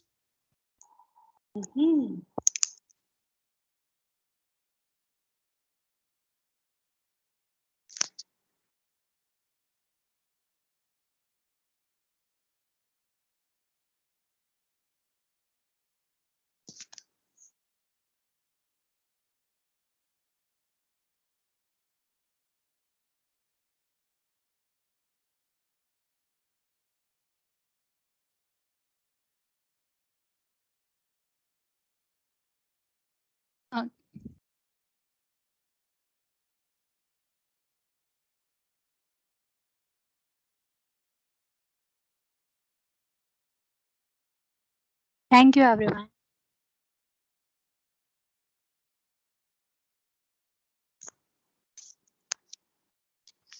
Thank you so much, sir, for having us. And it was privileged for all of us for having you and having a great session with you.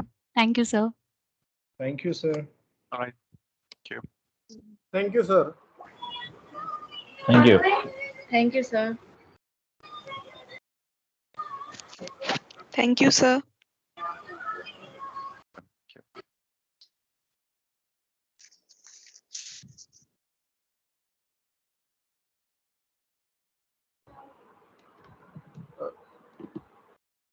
kindly share your PPT with us?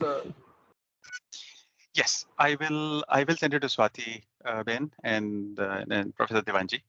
Yes. Sure, sir. Mhm. Sure. And then you I will can share distribute with. it. Yes, sir. I Yes. will distribute to all the participants. Sure. Yeah. And if you have any other questions, please feel free to send me email or WhatsApp or anything. That's fine.